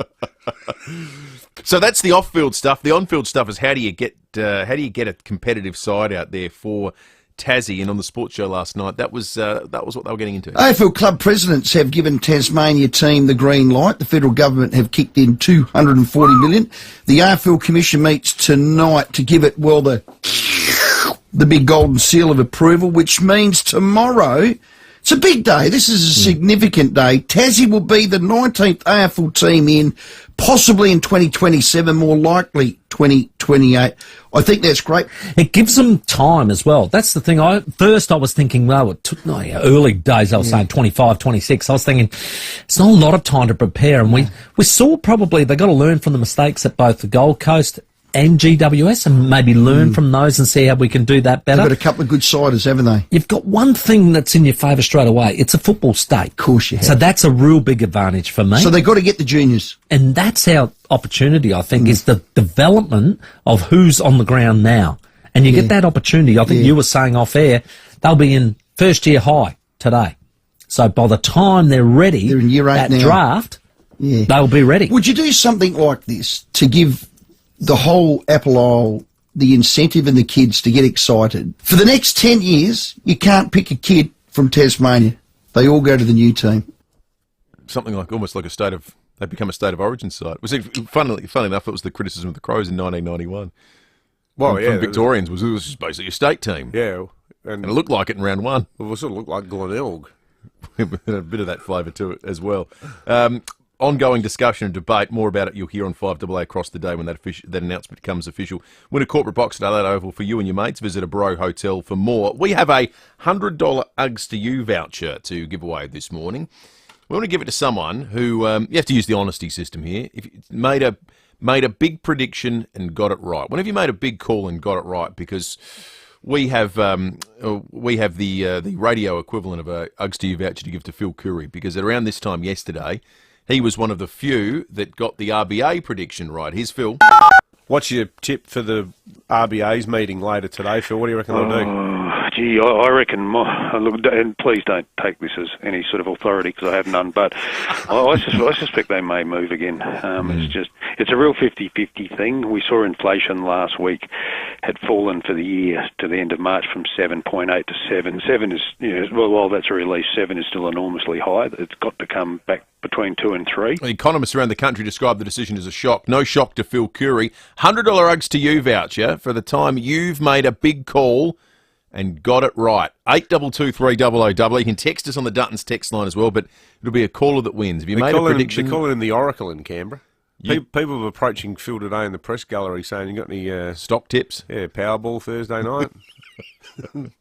We'll take some of your calls and go around the courts with Sean Fuster right after 5AA News. I'm Sophie, a local Steadfast insurance broker. With access to over 150 insurers, I can arrange the right cover for your business. For a tailored insurance solution, find a local Steadfast broker in your area like me. Steadfast, the strength you need. Go Vita, your local health food shops. Over 30 years health and wellness experience and over 300 natural health practitioners specialising in you. Hi, I'm Wayne from Go Vita Mount Barker. This month we have a great offer on Fusion Astra 8 with astragalus, a traditional ingredients in Chinese medicine. Save up to 35% off 60 tablets, now $33.95, and 200ml liquid, only $37.95. Always read the label, follow directions for use. Go Vita, Colonnades, Fairview Green, Marion, Mount Barker, Monopara, Semaphore and Tanunda. During these challenging times, it's nice to reflect on family, especially our mums, on Mother's Day. So show her your appreciation and keep Mum warm this winter by giving her a pair of beautiful, handcrafted, cosy and comfortable Ugg boots from Uggs to You. We love Uggs to You. In fact, Will's Ugg boot journey started when, in an act of great warmth and generosity, I went down to Frederick Road. You did. And bought you a pair of Uggs to You Ugg boots, and he's never looked back. And in an act of total callous cold-heartedness, my wife stole them. That's right. So, look, you might want to buy a couple of pairs when you're in there. Uggs to You, they've got a wide range available in many styles, colours, and sizes at wholesale prices. And remember, Uggs to You is a proud South Australian small family business making their handcrafted Ugg boots on the premises using A-grade Australian sheepskin. I was in there about 2 months ago, actually. Got my wife a new pair, so she can stop stealing mine. You can never have too many Ugg boots. Pop in and see Vlass and Mary any time. But if you do it before Mother's Day and spend over $100 in store, you'll receive a free can of waterproof spray valued at $20 while stocks last, because you want to be able to wear your Uggs outside, wear them down the supermarket. Exactly, you want to look right. your best when you're out shopping. Exactly. I always say right. that. Dress for comfort. Support local this Mother's Day, Sunday, May 14, and shop at Uggs to You, manufacturers of superior Australian Uggs, located at 235 Frederick Road, Seaton. Uggs to who? Uggs to you. The 7-seat Kia Sorrento, Kia's most awarded large SUV ever. Unlike any other SUV in Australia, the unrivaled Kia Sorrento is available in diesel, petrol, hybrid and plug-in hybrid technologies. The Kia Sorrento, awarded and unmatched like no other 7-seat SUV. To find out more, visit kia.com.au or visit your nearest Kia dealer. Kia, movement that inspires. 5AA Breakfast is streaming live right now. To watch, simply head online to 5AA Facebook or search 5AA on YouTube.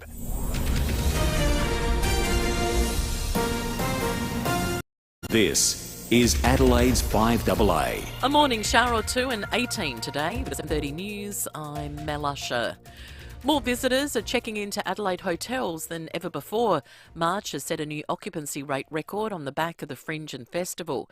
Tourism Minister Zoe Beddison says we've welcomed a string of new hotels in recent years so we can meet the increased demand. We've had the Oval Hotel, EOS by Sky City, Hotel Indigo, Soap Hotel Adelaide and more. So things are really changing. We've got more than 10,000 rooms in the CBD. There's been a security scare at Buckingham Palace. Police have arrested a man suspected of throwing shotgun cartridges into palace grounds and carried out a controlled explosion of a suspicious package. The incident putting the palace into lockdown. Reporter Adam Gilchrist says no one was injured. No shots were fired. We don't know if that was in any way a viable device. We don't think it is, but maybe that's jumping to conclusions. There was a suspicious bag, as they put it.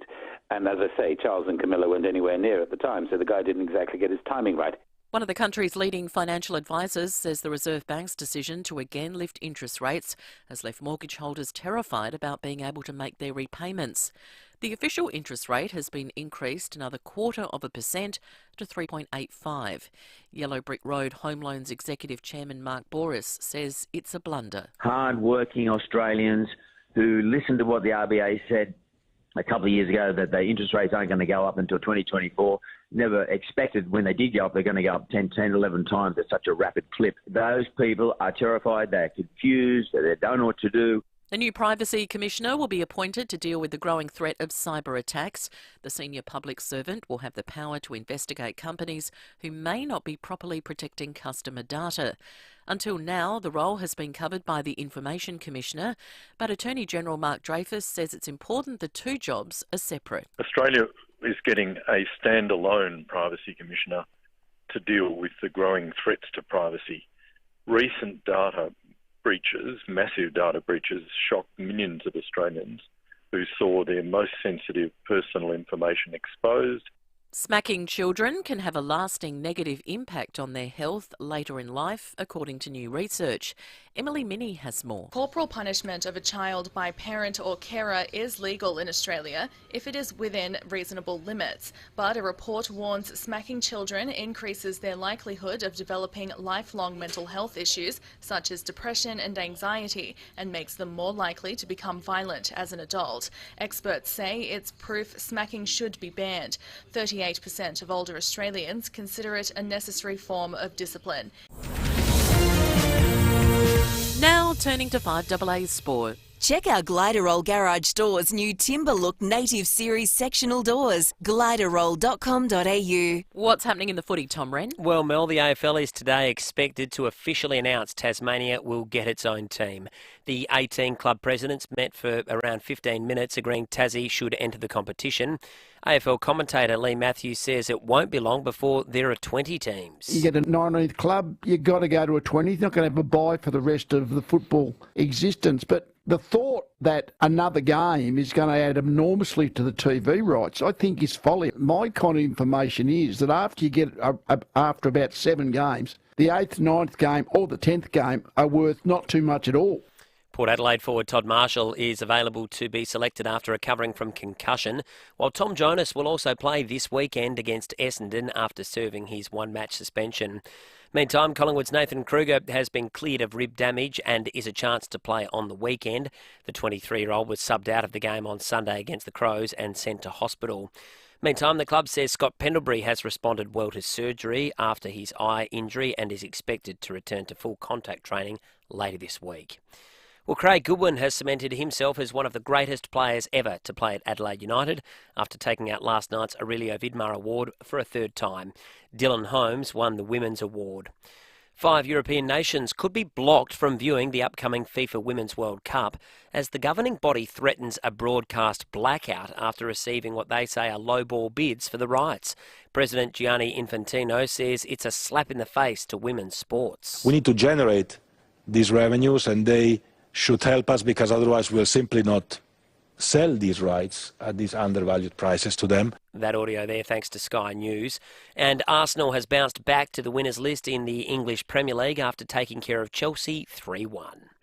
And that's the 5AA Sport. Now checking 5AA traffic. Worried about cheap insurance? Who offers great value cover you won't regret? Amy does. Before buying insurance issued by Amy, read the PDS and TMD at amy.com.au and consider whether it's right for you. Wet and slippery roads from overnight showers, so take it easy on greasy roads on the drive in today. And look out for works at the moment at Tennyson, the Lodgehead Road near Trimmer Parade, speeds at 40. Busy as we speak, Marion Road at Dawes Road, also Muller Road at Hampstead Gardens.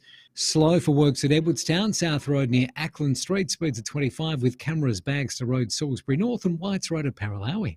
Order your C coffee on the OTR app and enjoy a freshly ground barista-made coffee. It's as easy as click and collect. OTR. Making life easy. Adelaide's most accurate traffic on 5AA. Now the 5AA forecast. A morning shower or two, 18 today. A shower or two tomorrow, 18. Showers increasing Friday, 19. And then 16 on Saturday.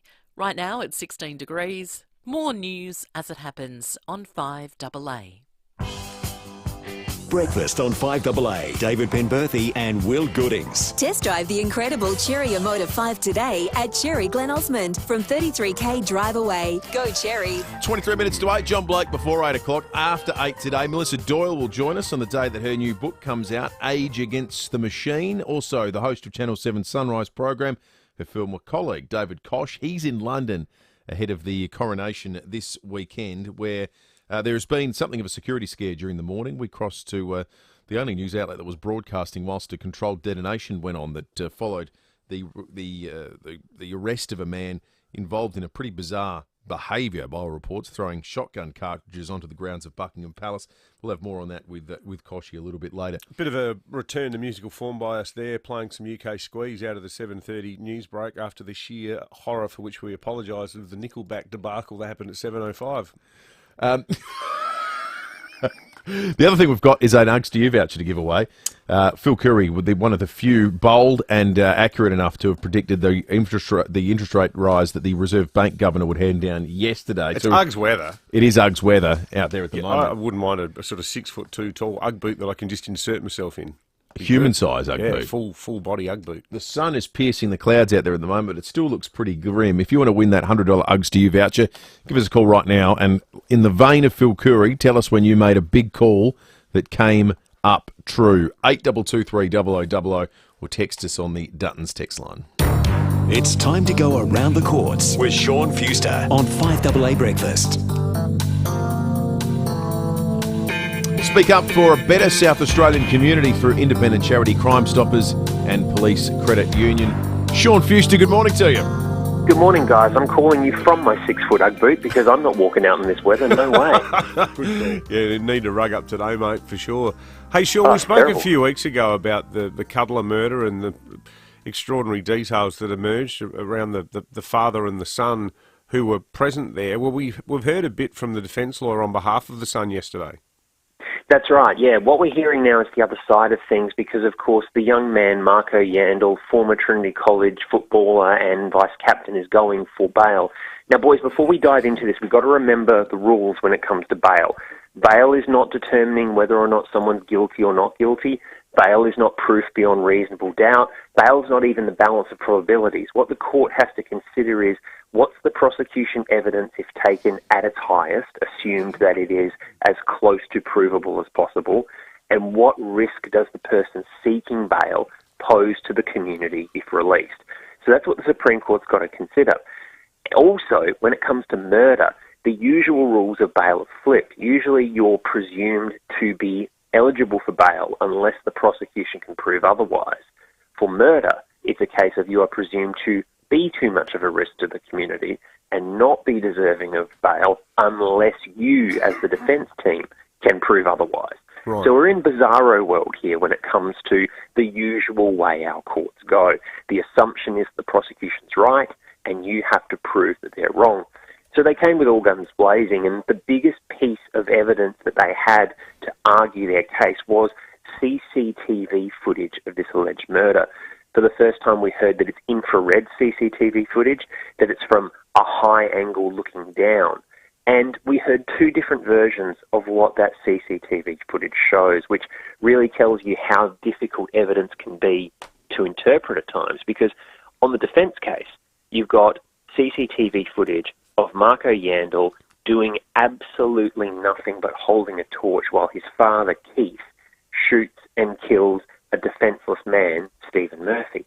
But on the prosecution version of events, they say if you watch the tape close enough, after the first shot is fired and as Mr. Murphy lies on the ground dying, Marco Yandel actually walks further forward with the torch, shines it on him and holds it in a place that allows his father to fire the subsequent two shots.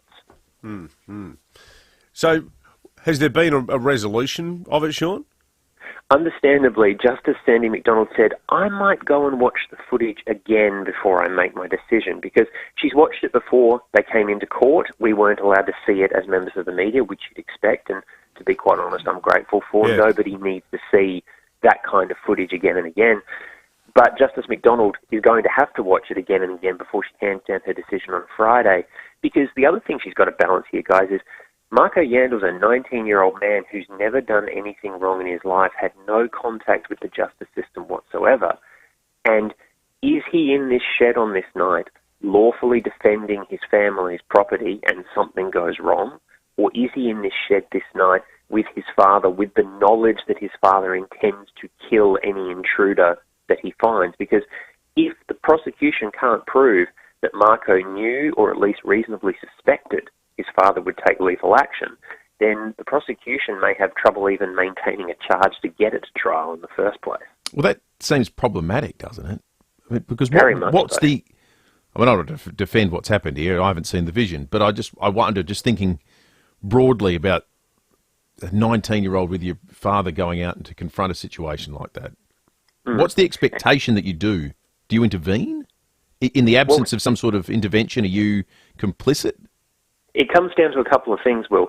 Number one, if you go along with Dad, and in this case, as the prosecution says, you pick up a baseball bat and a torch, and when Dad fires a warning shot into the shed before anything else happens, you should know from that point Dad's prepared to fire that gun. And if you continue to participate in the action from that point, it's called a joint enterprise, and you're just as guilty as the person who commits the physical act of murder.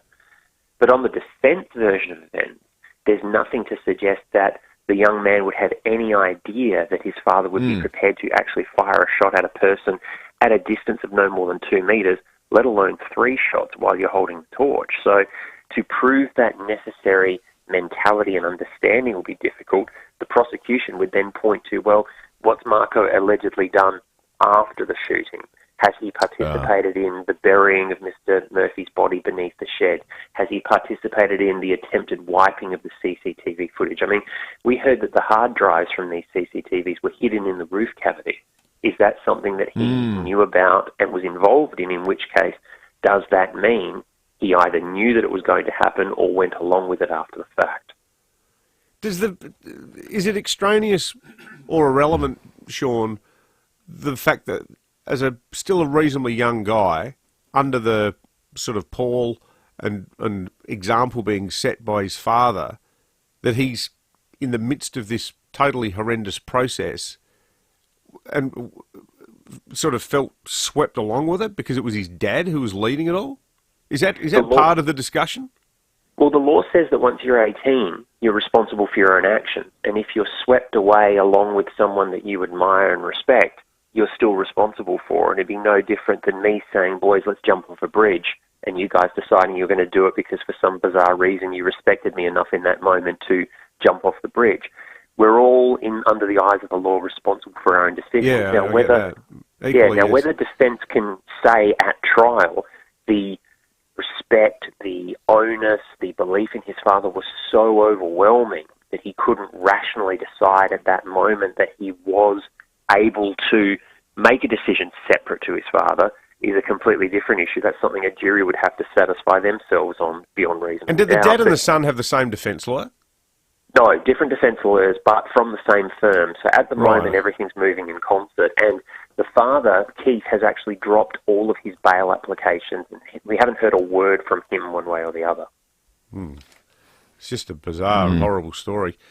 Great stuff, as always, Sean. Sean Fuster, Chief Court Reporter for The Advertiser. Catch him on Just Lawful as well, of course, on Sunday nights.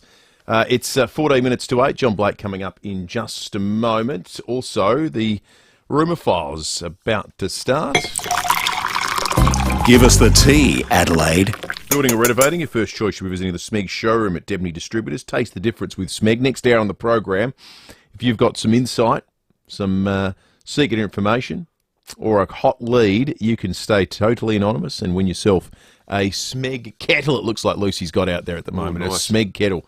They're smart-looking kettles too. They nice eggshell blue. Oh yeah. I think you can pick the colour too. You don't have to have the colour that we've used as a display version. You can get red. That's a black one in there. That's a black one. Oh, okay. In a blue box. In a blue box. Yeah. Yep. All right, we'll be giving away that in next hour on the program. Let's check traffic. John Blake is not too far away. Thanks, Will. At Dry Creek, got a broken down car at the Wingfield interchange. You're coming off the North-South motorway. Gilman, 2 trucks have collided on Eastern Parade. It's near the Porter Expressway overpass. Roads are wet in spots, so drive carefully after overnight showers. Busy at the moment, Marin Road at Dawes Road, and slow for works at Tennyson with the lane closed, Military Road near Trimmer Parade. Cameras, Days Road, Croydon Park and Hanson Road at Wingfield. Enjoy no join fees and memberships from only $7.99 per week at Zap Fitness, limited time only. Visit zapfitness.com.au. T's and C's apply, available on select memberships. Adelaide's most accurate traffic on 5AA. Australia's greatest sporting rivalry is back with the 2023 Ampol State of Origin Series. Witness the game's best players square off in the ultimate fight for state pride as 2 of the greatest coaches, Freddie Fittler and Billy Slater, go head-to-head. The Maroons' dominant performance last year saw them reclaim the shield, so the Blues will be out to deny Queensland another series win. Ampol State of Origin kicks off Wednesday, May 31 at Adelaide Oval. Unreal. Secure your seats today at nrl.com/tickets. Hi, Katie Bridges here, market lead at 5AA. The Vinnie's CEO Sleepout is back, June 22nd at the home of tennis in SA, The Drive. 2023 will mark my 3rd time sleeping out. I keep coming back to the Vinnie's CEO Sleepout because everyone deserves a safe place to call home, and I know the funds we raise are in good hands with Vinnie's. If you're a business or community leader who cares about our community like I do, don't drop the ball. Sign up now at ceosleepout.org.au. How do you become a home hero? Easy. You fix that sliding door that's been dragging and scraping. Well, you get it. You've been living it. Call Rollerco. Rollerco will have the parts you need and they'll tell you how to fix it too. You'll be an instant home hero. Well, in sliding doors anyway. Say goodbye to dragging and scraping sliding doors. Visit rollerco.com.au. They'll get you rolling. Hello, I'm Lynn Andrews. For over 50 years, the team at Lynn Andrews Real Estate have made it easy to manage residential and commercial property. Whether you own a single residential home or multiple commercial properties, our passion for property investment means we have a great deal of knowledge to share. How to invest safely and properly. Matching the right tenant with the right property every time. We're here to help. visit lynandrews.com.au. G'day, it's Rory Sloane. If you appreciate sporty handling in a compact car that puts the fun back into driving, you'll love the new updated Corolla at Jarvis Toyota. It features a 1.8 litre fuel-efficient hybrid electric system or a 2 litre petrol engine, plus cutting-edge safety advancements. And with the Toyota Service Advantage, you'll pay the same low prices from one logbook service to the next. Take a test drive at Jarvis Toyota, South Road, Clovelly Park, Adelaide's home of hybrid, celebrating 21 years of great deals. As history unfolds, Sunrise has it all covered weekdays from 5:30 a.m. The once-in-a-lifetime crowning of a king. From sunrise, you'll see it all right here. The coronation of King Charles III on 7 and 7+. 5AA Breakfast is streaming live right now. To watch, simply head online to 5AA Facebook or search 5AA on YouTube. Breakfast on 5AA. David Penberthy and Will Goodings. The Cherry Motor 5 offers state-of-the-art driving from 33k drive away. Visit Cherry Glen Osmond. 10 minutes to 8. John Blake coming up in just a moment. What if we've got any Tesla owners that listen to the program, the cars? I wasn't aware that you can control the car via your app in any way, but Nick Kyrgios was, and it's what led to his car being returned after it was allegedly stolen at gunpoint from his mother, a green Tesla that he owns. If you're going to steal a car and try to get away with it, stealing a bright green Tesla hatchback. I've never seen another one of these cars ever. I agree. I haven't seen one either. Yeah. But the app put like some sort of stop mechanism on the car where it set its maximum speed at 18 kilometres an hour. 80 kilometres an hour. Oh, 80. I thought it was 18. I 80, misheard. 80 kilometres an hour. So what it was able to do two things by way of an app that connects to the car. One, I thought it was 18. I got to get my ears checked. One, he was able to tell police exactly where the car was because it's connected to the GPS on your phone at any given moment. So they was able to give live information to them, but then it couldn't get involved in a chase or evade police because he had the speed limited to 80 k's an hour. It took the police 16 minutes to find it, where they were able to approach the man. He ran off. He was later arrested. I didn't know they had that technology in them. It makes a lot of sense when you think about it. Cool technology. Car theft will become a thing of the past if that just becomes standard in vehicles. That it connects to everyone's phone, and you can start or stop your car at your leisure. His poor mother. Oh. Terrifying. You know, that's not the style of crime you hear about in Australia all that often. I wonder if they knew that it was him or his mum. Who knows? There's very little detail at this point. It's all alleged and needs to be tested in court. But how many gun-related how many cars get stolen, but at the end of a gun? Yeah, it's an American-style crime. It's absolutely terrifying. Shocking. But I wonder, are there other sort of tricks that these cars are capable of that I certainly wasn't aware of? I'm interested if we've got any listeners that are Tesla drivers themselves that can shed some light on this for us. And why is 80 the limit? Can you make them go slower or stop even? 8223 0000. Let us know. You can be our expert this morning. You can text us on the Dutton's text line. Thanks to the great people at Dutton's, 3 dealerships and 10 franchises in the Adelaide Hills and Murray Bridge. Dutton's, easy to do business with. You can also watch along on the Foodland Supermarkets Facebook and YouTube live stream. Lots of people leaving their thoughts there. We'll get to some more of those shortly as well. But first, it's time for John Blake, thanks to Aussie Fast Transport Solutions, interstate freight, distribution, warehousing and local Adelaide couriers. Call Aussie Fast on 13 1364. Welcome to Mastermind. Could we have our first contestant, please? Your name is David Penberthy? Yes. You're a journalist and broadcaster? That's right. And it's round 2 of your special subject being taken out of context due to some clever editing. Spray some morning fresh into your dishwasher. Yes, don't waste them. And your time starts now. In your opinion, why is food similar to sex? The stupid attraction of putting something in your mouth. Correct. What do you think of Kyle Sandilands? Hideous, mangy reptile. Correct. What is your favourite lullaby to sing to your children to send them off to sleep? Dun, dun, dun, dun, dun. Correct. What is your favourite character from Lost in Space? Dr. Smith. Correct. What is it you like about Doyle bludgers? They've got the most remarkable temperament. Correct. How do you describe yourself to people at parties? tech savvy. Correct. Bearing in mind that you are a journalist, what do you say when they ask you what you do for a living? I am a doctor. Correct. What do you make your children sleep in? A hammock. Correct. What do you think of the Adelaide City Council? Is there a more incompetent organisation in South Australia? No, I'm sorry, that's incorrect. That was totally in context. Totally. When buying a suit, how do you dress? On the left. Correct. Where do you spend most of your spare time? At the clinic. Correct. On the periodic table, what does the symbol O stand for? Oxy something? Correct. What is your favourite thing to do after a hard day's gardening? Sitting around getting stoned. Correct. And after round 2, you only had 1 error. Join us again next time for Mastermind. I've been verbaled. More from John Black coming up after 8:30 when we go behind closed doors. Lucy's found some good information on the Tesla's speed limit mode. The reason 80 k's was the top speed that he chose. So it's obviously an American vehicle. The drivers can choose any number between 50 miles per hour and 90 miles per hour for the limiter. So the car will never exceed that speed no matter how hard you push on the accelerator. So he set it to the minimum so the police would easily be able to catch up with it 50 miles per hour, which is 80 kilometres per hour. So that's why they arrived at that number. What an awesome bit of technology. It's reminds me of that Keanu Reeves, Sandra Bullock film. Speed? Yeah.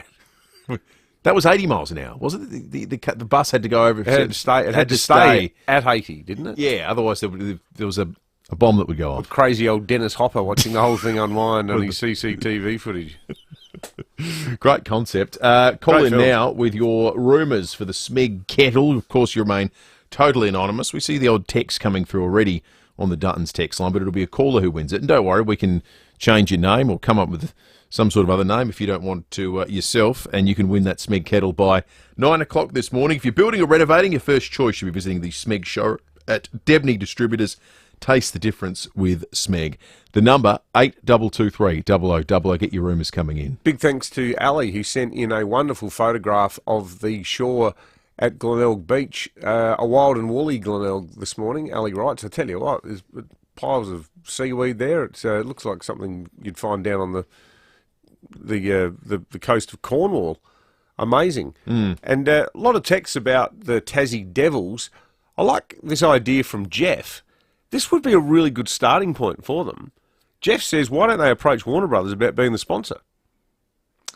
I think there's precedent for this. People that will know better than I did. The Anaheim Ducks in the NHL, I think, they seized upon the popularity of the Mighty Ducks, which is a Disney product, and ended up sharing branding and all sorts of things.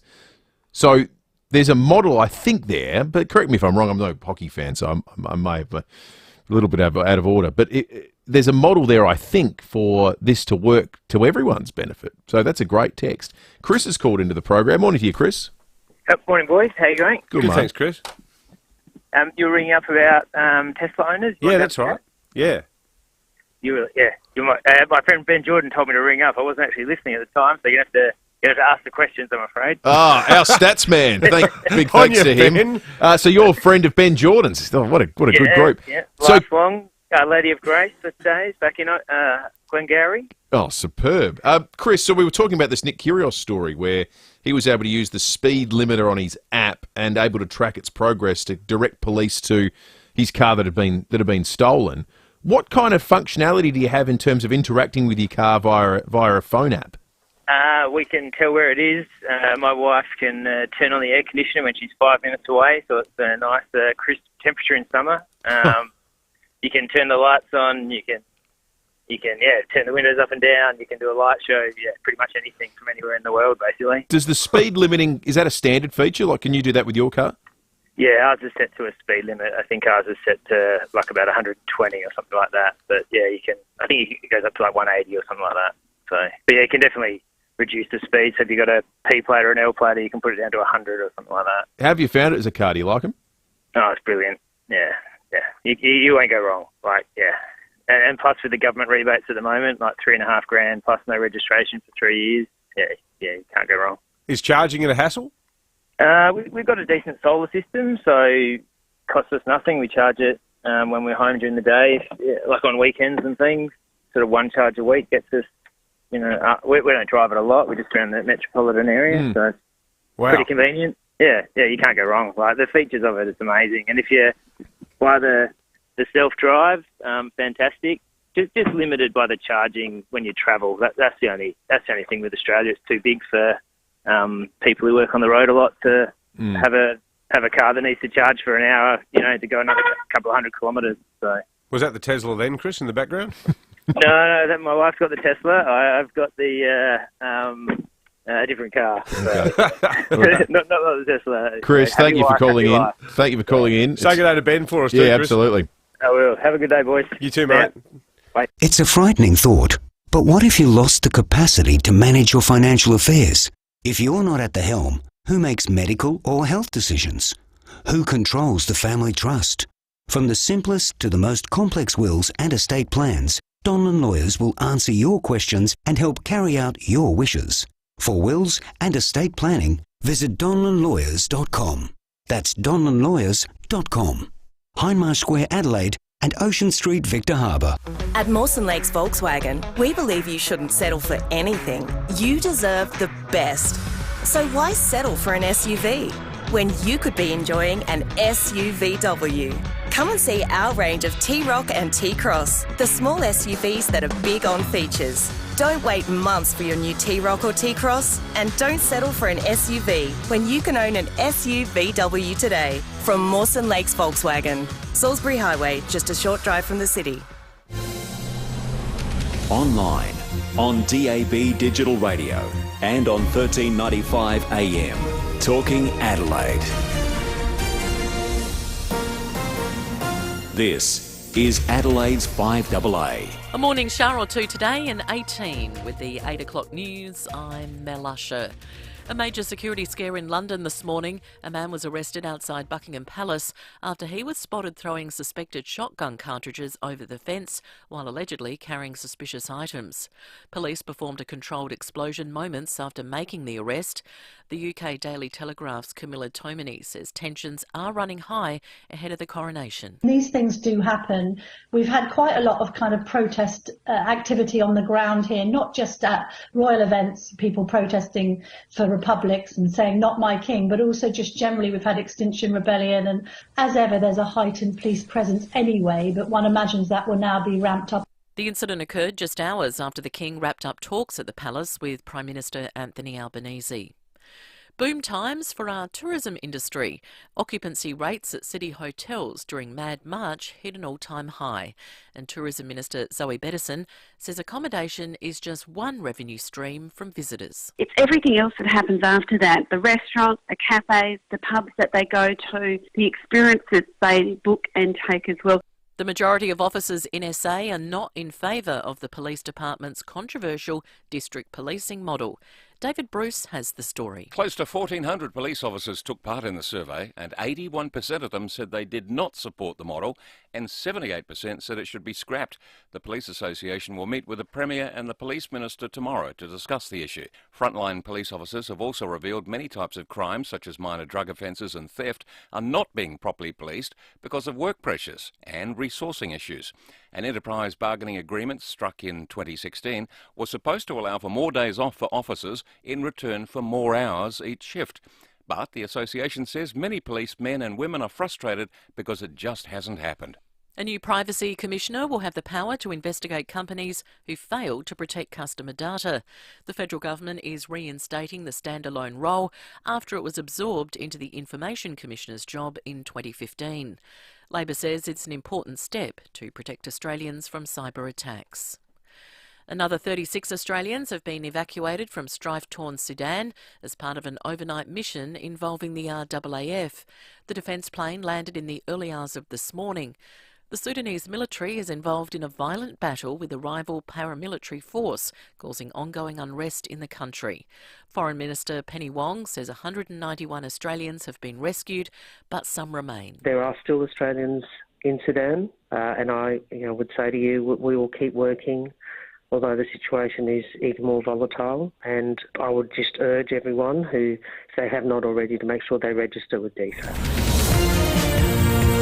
Now turning to 5AA's sport. Gliderall Garage Doors, adding strength, safety and style to South Australian homes for over 40 years. Gliderall.com.au. And some breaking news, Tom Wren. Yeah, absolutely, Mel. AFL boss Gillon McLachlan is about to fly to Tasmania and says there are still a few things to work through before the 19th team is finalised. We're getting close, but I'm optimistic we'll have a pretty productive day down there, and it's been a big journey, a couple of things to do, but a lot of people put in a lot of work, and if we can get there this morning, it'll be a huge day for footy and for Tasmania. Yeah, no doubt about it. That audio thanks to Channel 9's Today Show. To soccer, and Craig Goodwin has been crowned Adelaide United's best player for the season just gone at last night's awards ceremony. He joins Isaias as the only players who have won the award at least 3 times. Well, Arsenal has kept its slim title chances alive in the EPL following a 3-1 win at home against Chelsea. The win set up in the first half thanks to a double from Martin Odegaard. This is Odegaard again. It's almost a carbon copy. 2 goals in a half an hour. Audio there thanks to Optus. Odegaard has now scored 14 English Premier League goals this season, and the Gunners are now 2 points clear of Manchester City on top, but City, importantly, does still have 2 games in hand. Well, the NBA playoffs will continue this morning with the Miami Heat taking on the New York Knicks, while in the late game it's Steph Curry's Golden State Warriors hosting LeBron James' LA Lakers. That will be outstanding. One game in the IPL overnight with Dave Warner's Delhi Capitals holding on for a thrilling 5-run win against Rashid Khan's Gujarat Titans. Warner was run out for only 2 by Khan, but his side successfully then defended its low total of 130 and has now won 3 of its past 4 matches, but still sits on the bottom of the IPL table, while the Titans are still on top despite the loss. And that's the 5AA Sport. Now checking 5AA traffic. Worried about cheap insurance? Who offers great value cover you won't regret? Amy does. Before buying insurance issued by Amy, read the PDS and TMD at amy.com.au and consider whether it's right for you. At Dry Creek, got a broken down car at the Wingfield interchange as you're coming off the north-south motorway. Gilman, 2 trucks have collided. It's on Eastern Parade near the Port River Expressway overpass. Keep that in mind. Roads are pretty wet after overnight showers, so greasy roads on the drive-in. Busy at the moment. Marion Road at Dawes Road. Slow for works at Monopara. Lane closed there. Main North Road near Mile Avenue. And we've got cameras Addison Road, Pennington, and McIntyre Road at Modbury Heights. Get fresh, delicious wok in a box at OTR. Enjoy a Pad CU for just $9.95 today. Eat in or take away. OTR. Making life easy. Adelaide's most accurate traffic on 5AA. 5AA weather, 18 today, but with a morning shower or 2, then a shower or 2 tomorrow, 18. Friday, showers increasing 19. Right now, it's 16 degrees. More news as it happens on 5AA. G'day, it's Eddie May from NRG Solar. More and more South Australians are taking control of their energy bills with solar and battery storage. In fact, Australians are taking up battery storage in record numbers because they're sick of rising power bills and being locked into a system where someone else calls the shots. The other huge bonus of going with NRG Solar and battery storage is that you'll be protected from blackouts with an uninterrupted power supply. Take control. Visit nrgsolar.com.au. 9 News is made in Adelaide for Adelaide. And has been since 1959. I'm Kate Collins. And I'm Brenton Raglas. Join us for 9 News tonight at 6.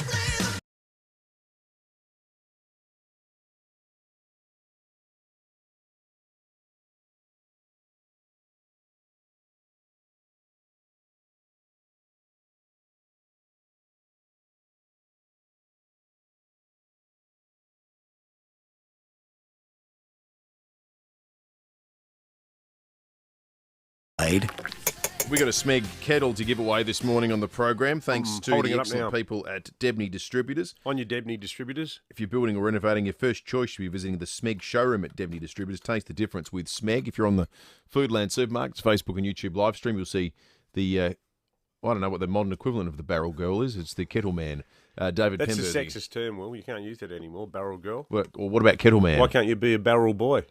Well, I've never said you didn't. No, I'm just being extremely precious. Came over All right. a can of Gadsby on you. It's the kettle them over there, David Pemberton. People who identify as comedians. 8223 is our number. If you'd like to call in, you can be completely anonymous. I'm not funny, I just think I am. You can share your Your rooms, you're good. You're right over there. Yeah, no, just have my own private conversation. Excellent. The other thing you can do is text us on the Dutton's text line. Melissa Doyle coming up this hour. Her book comes out today on a subject. We've spoken to her about her in the past, but it couldn't be more appropriate at this moment in Australian history to talk about this concept of ageing against the machine, especially when it comes to women, who we know, having spoken with J. Lee Cooper from Catherine House yesterday, this growing cohort of homeless in the country, largely because they get to a certain age and for a whole host of reasons that are largely cultural and social, can't get jobs. We'll talk about that with her very shortly, and also the host of Channel 7's Sunrise program, David Kosh. Well, when it was announced that South Australia was bidding to host the Live Golf Tournament, while a lot of people, I would say, particularly listeners of our show, were very positive about it for the economic benefits and the buzz and the activity that it brought, but there was a sizable proportion of the community that complained about the fact that it was a drain on the public purse. Well, not so if you're the Federal Treasurer, Jim Chalmers. Now, there's been a lot of discussion in the last day about Taylor Gooch, who won the debut tournament here in Adelaide and then backed it up again in Singapore last week. Singapore's got a much less onerous tax system than Australia. Because Taylor Gooch gave an interview yesterday where he talked about his frustration after, unbeknownst to him, he discovered that he would be losing a huge chunk of his prize money direct to the ATO for winning the golf tournament. Now, he won $4 million for coming first at Grange last weekend. That's 6 million Australian dollars, so $4 million US, 6 million Australian. But under the 47 cents in the dollar rule, the ATO immediately trousered 1.9 million US of his winnings, so pretty much half his winnings, 2.8 million Australian dollars.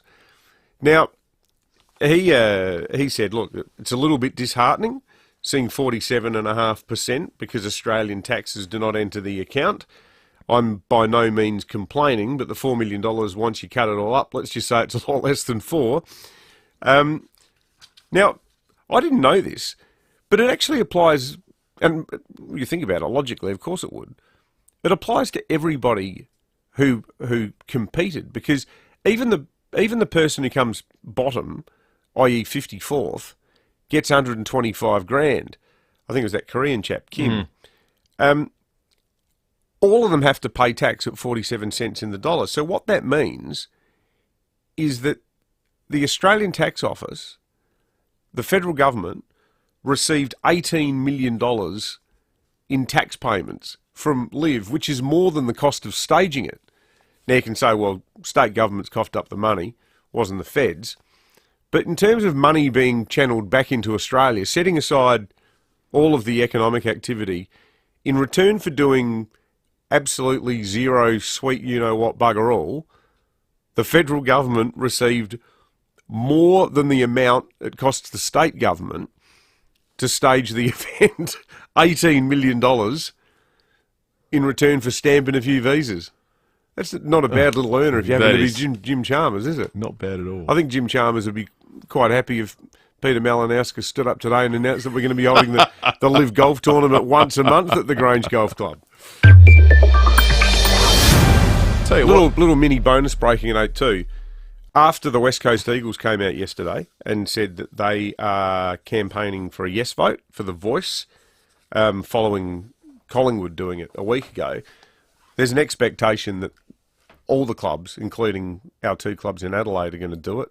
You don't want to be the one who goes last either. So, supposition here, but you'd expect that there'll be some sort of an announcement within the next week or so.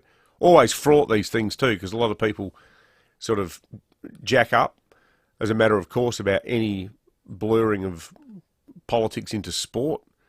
Others would say, well, hang on a minute, the history of AFL, to a large degree, when you look at the terrific over-representation of Indigenous people for the good in AFL, makes sense for them to get involved. It's not just Indigenous issues on which the AFL makes political points, though, is it? They largely will make progressive political statements on every major cultural issue. Well, they did it on marriage equality. Yeah. they've done it on climate change. But yeah, expect both our clubs here in Adelaide to say something within the next week. I can tell you why. I can tell you why Taylor Gooch prefers winning tournaments in Singapore than he prefers winning them in Australia. Geez, the top marginal tax rate in Singapore, so those owning over $1 million, is 24 cents in the dollar. Half hours. 24 cents in the dollar. It's funny, isn't it? And it's just gone up. It was 22. Singapore seems to be chugging along quite well economically as well with a low tax threshold. The country doesn't seem to be on the brink of collapse. They certainly don't suffer for an absence of government in Singapore. They're kind of running the place pretty tightly. I love Singapore. It's a great place. 14 minutes after 8, let's get into some of the stories of the morning. There's a bit of stuff going on. Let's start with the chat we had a little bit earlier with Michael Cole from GB News, a story that broke in the early part of the program. Earlier in the morning came from Buckingham Palace in the UK. Potentially scary situation where crowds were evacuated. The palace was put into lockdown as someone was arrested having thrown shotgun cartridges and carrying a suspicious package.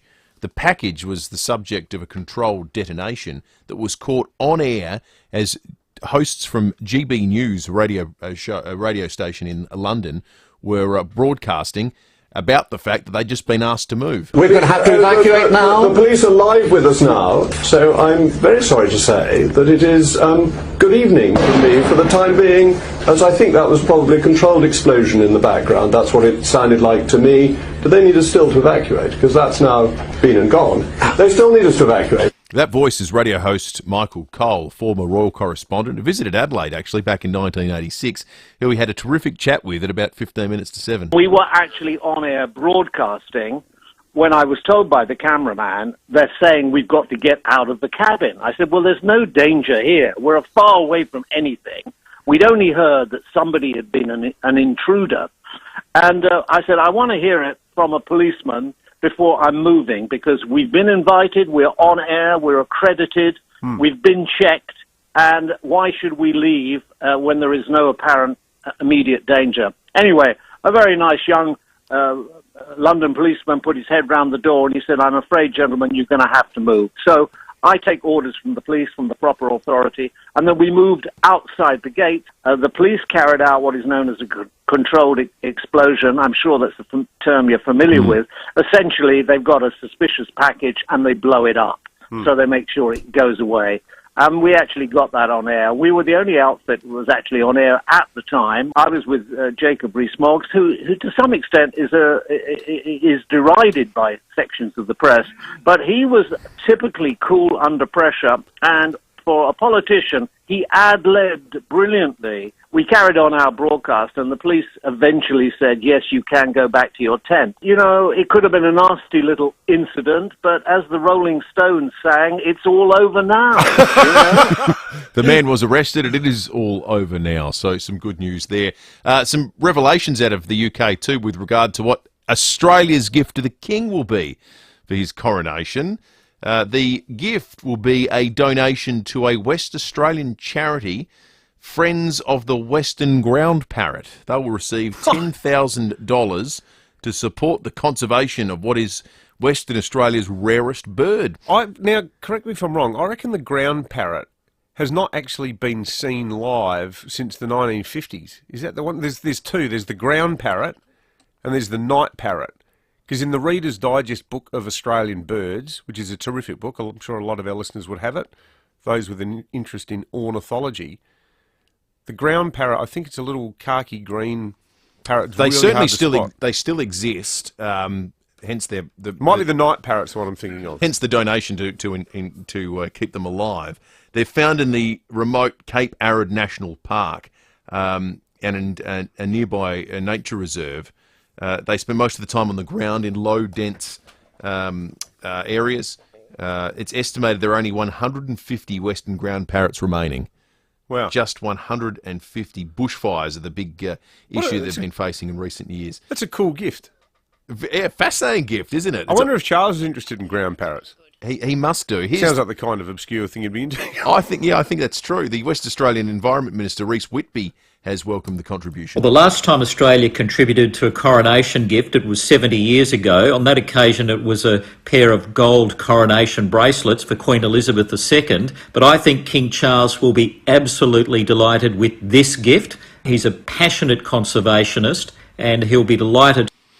And some news in the South Australian business community that, I think the FIVEAA community too, because this is a man that's been on board for a long, long time and a big supporter of this station. Phil Hoffman will start the process of retirement after selling off almost half of his iconic travel company, Phil Hoffman Travel. His 40% share will be sold by to Hello World, the publicly listed company.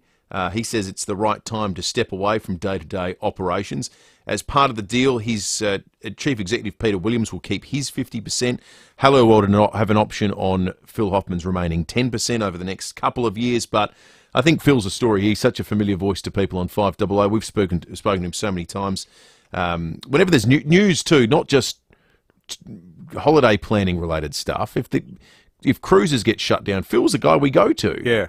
If there was a travel warning out somewhere, you could go and speak to Phil about it. He spoke with Jade Robran yesterday. Just thought it was the time was right. There's never the right time, but we've had a great year. We've come out of what, as I say, was the worst 3 years of our life, and we're trading really well, and I just thought it was a time to step out of my day-to-day role as managing director, but become executive director with the company and make sure. Well, to us that are listening, for us to know that you're still around. Yeah, and we don't want to lose our family culture that we've built up over 33 years. I mean, I started down at Glenelg in 1990 with 2 staff and myself, and I thought the biggest size I'll be was 5 staff. Well, that went out the door.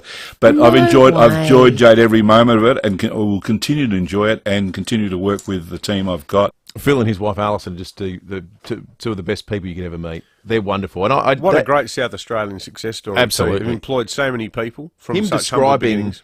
that the last 3 years are the worst of his life. I went into Phil Hoffman Travel to book a holiday at one point during COVID. I think we'd gotten 2 years in, and Alison and I said, we need to try and get away and do something. And they were so good at their job, they did themselves out of money because they went through in painstaking detail. Oh, you want to travel overseas? This is what it's going to look like. Now, they could have sold us something because we wanted to go away somewhere, but they're just so good at what they did, and they cared about customers so much that they ended up effectively recommending that, you know what, maybe you guys do stay at home because you're not going to enjoy yourselves. Again, they went through all the different rigmarole of different governments and whatnot. Great business, great company. He personally absorbed a lot of the financial... He kept a lot of those people working there. That's right, to protect his staff. Yeah, he did. All right, let's check traffic, and we'll come back with more on 5AA Breakfast in just a moment. Thanks, Will. At Dry Creek, broken down car at the Wingfield interchange. You're coming off the north-south motorway. Gilman, 2 trucks have collided on Eastern Parade near the Port River Expressway overpass. Damp roads in a few spots after overnight showers, so take it easy on the drive in. Busy at the moment, Marion Road at Dawes Road, slow for works at Tennyson, Military Road near Trimmer Parade, and look out for a camera Torrens Road at Croydon Park. Shopping is so much easier when you use the Coles app. Plan ahead to see your savings. Create an in-store shopping list to help you stick to your budget. Download the Coles app today. Adelaide's most accurate traffic on 5AA. Rowie and Timmy G on the 5AA Sports Show.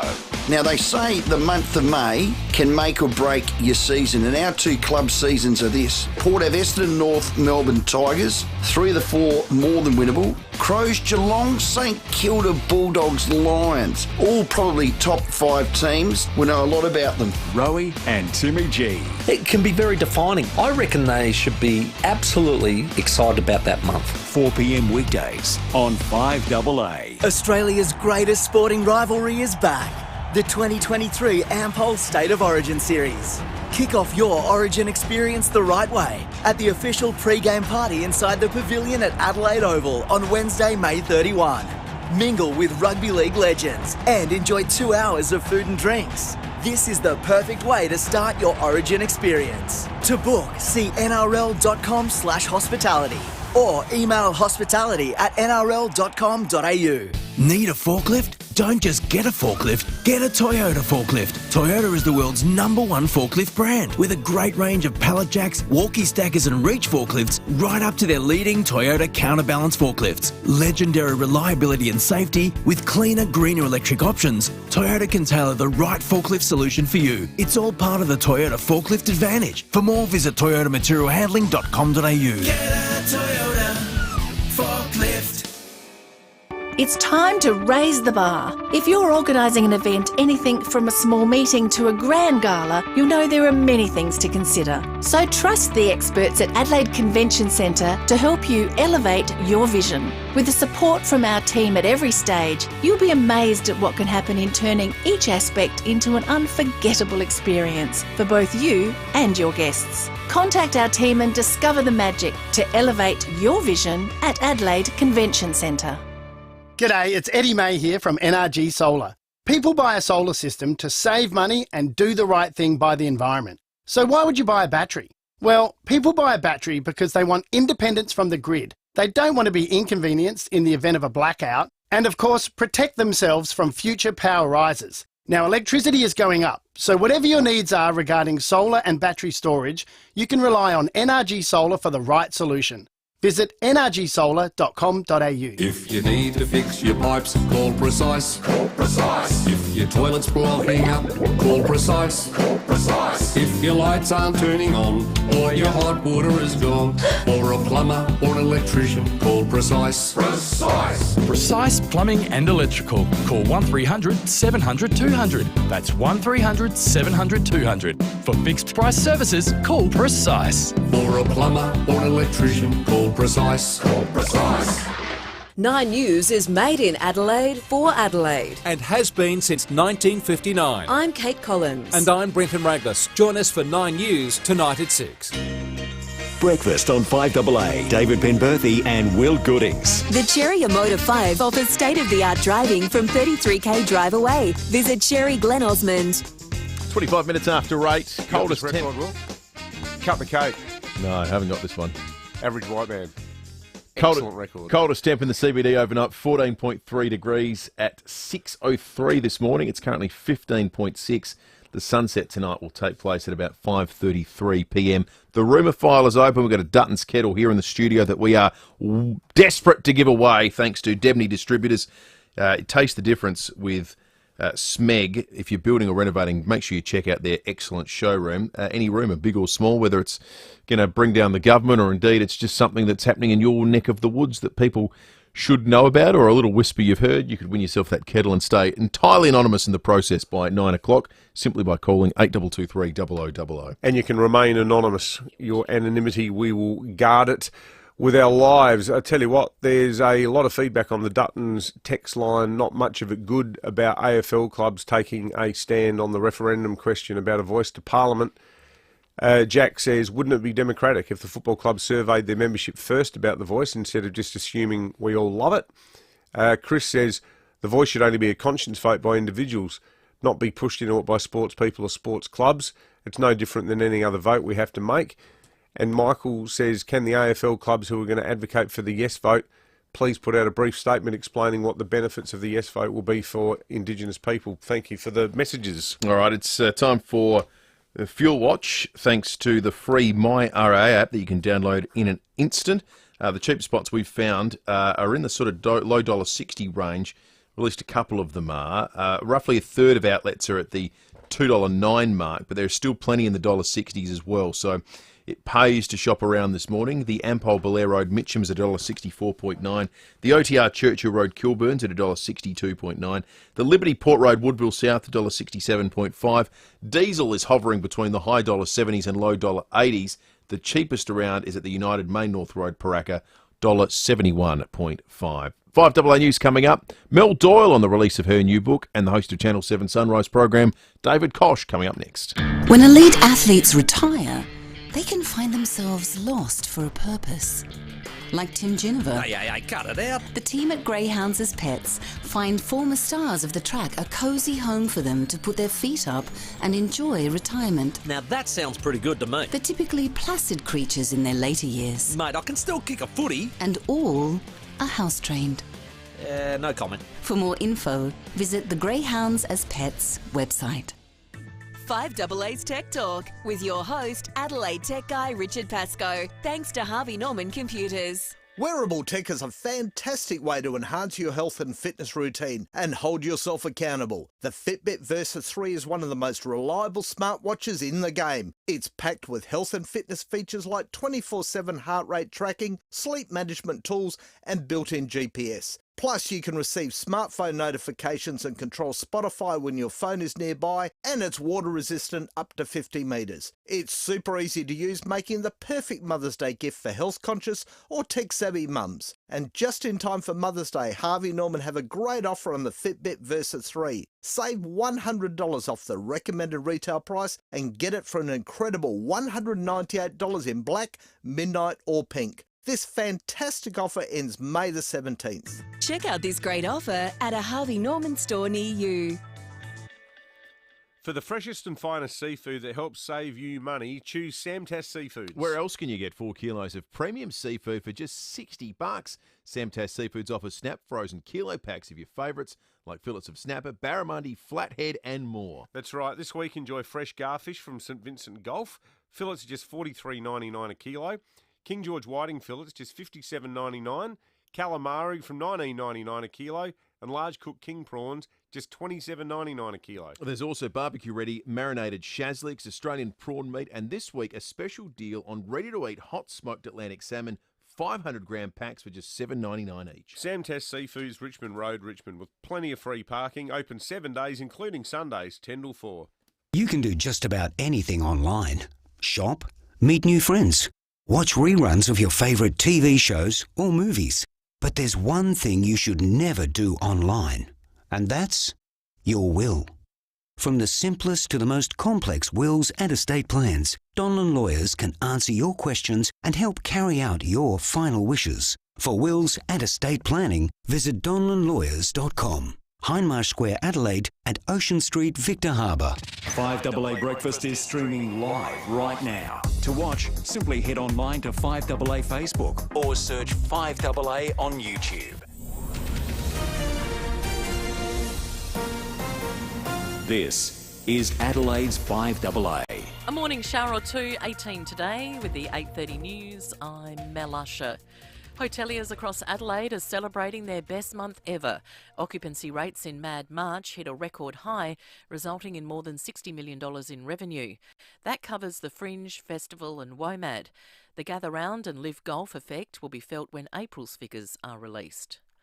Security has been stepped up at Buckingham Palace after a man was detained outside several hours ago. He threw what is believed to be shotgun cartridges into the palace grounds and there was a controlled explosion.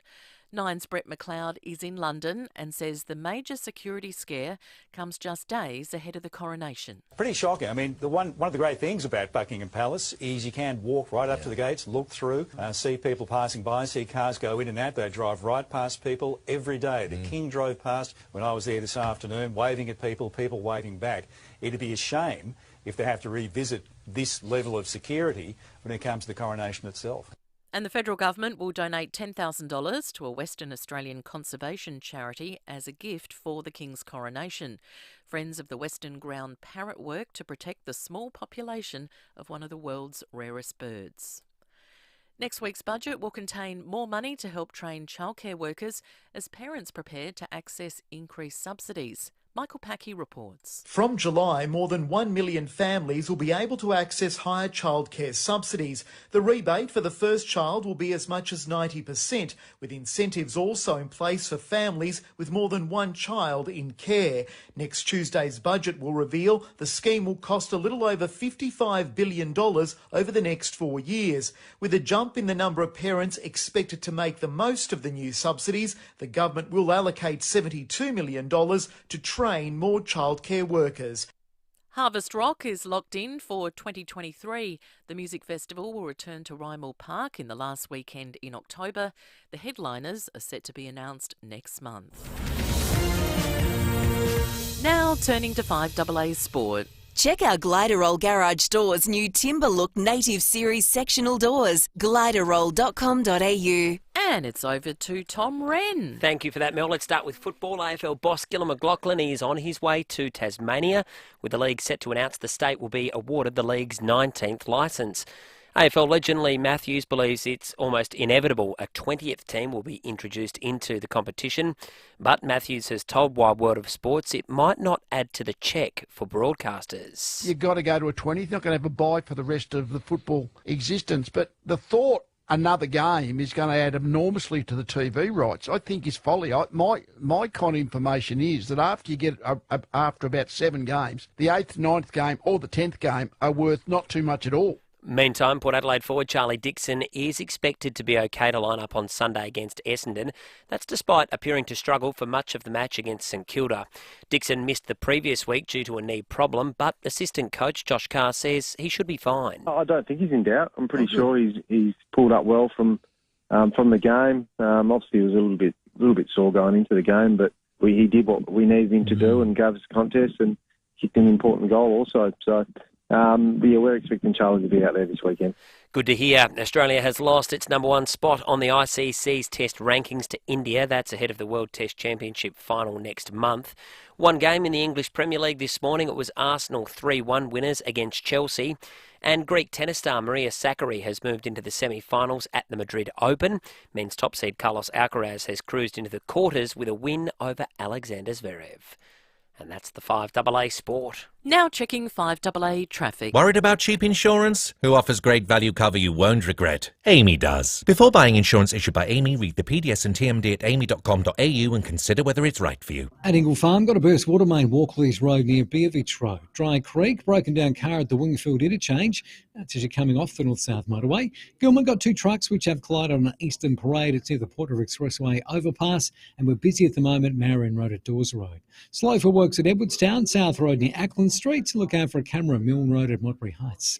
Hungry? Head to a Porto and get the value-packed Bondi Burger box for just $16.95, or grab 5 delicious crispy chicken strips for just $5 for a limited time at a Porto. Adelaide's most accurate traffic on 5AA. 5AA's weather, a morning shower or 2 for your Wednesday, then 18, a shower or 2 tomorrow, 18, Friday showers increasing and 19. Right now it's 16 degrees. More news as it happens on 5AA. Breakfast on 5AA. David Penberthy and Will Goodings. Test drive the incredible Cherry Motor 5 today at Cherry Glen Osmond from 33k drive away. Go Cherry. David, back on International Women's Day, we had the pleasure of interviewing Mel Doyle about the upcoming release of her new book, How to Age Against the Machine, and indeed her thoughts on being a woman in the media and working in that industry and a host of other things too. It was a fantastic chat. We played a bit of it on air at the time, the day following.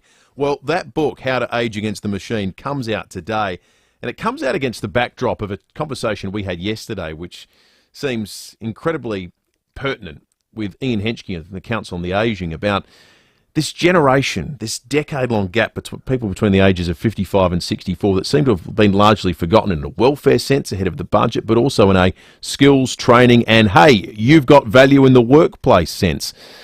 So it couldn't be a better time to catch up with Mel again on the program. Melissa Doyle, good morning to you. Hey guys, good morning. Lovely to chat to you. My gosh, those things. It's music to my ears that we're having this conversation.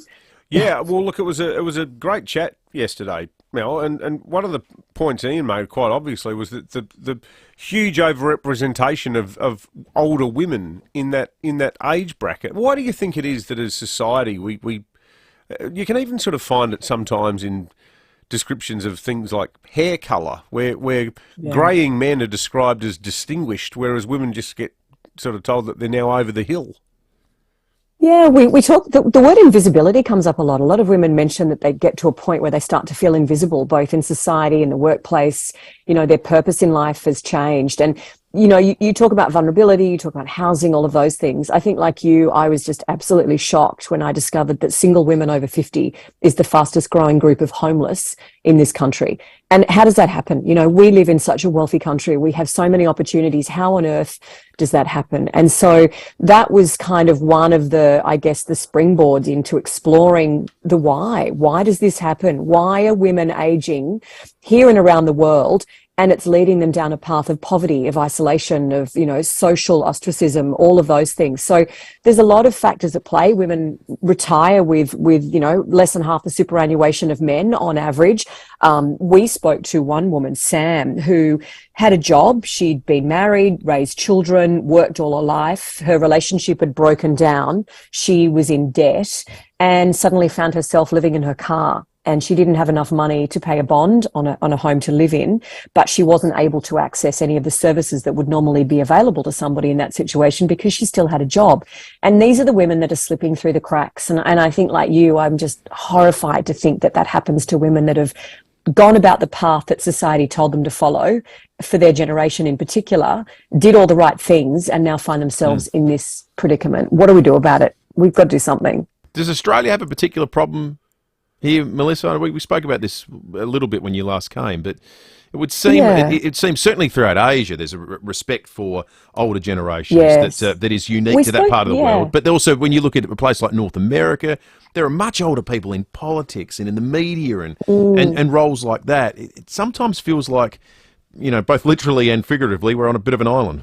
And whether we respect aging as much as we should, whether we respect wisdom, and a lot of that is perceptions both placed on, people and women in particular, as I'm talking about, those perceptions placed upon them by society, but also by themselves. A lot of women that we spoke to said they just felt that their time was done and that no one saw them and recognised them for their skills anymore, and they felt that ageism. Then there's a lot of industries that, we've seen during COVID with companies downsizing.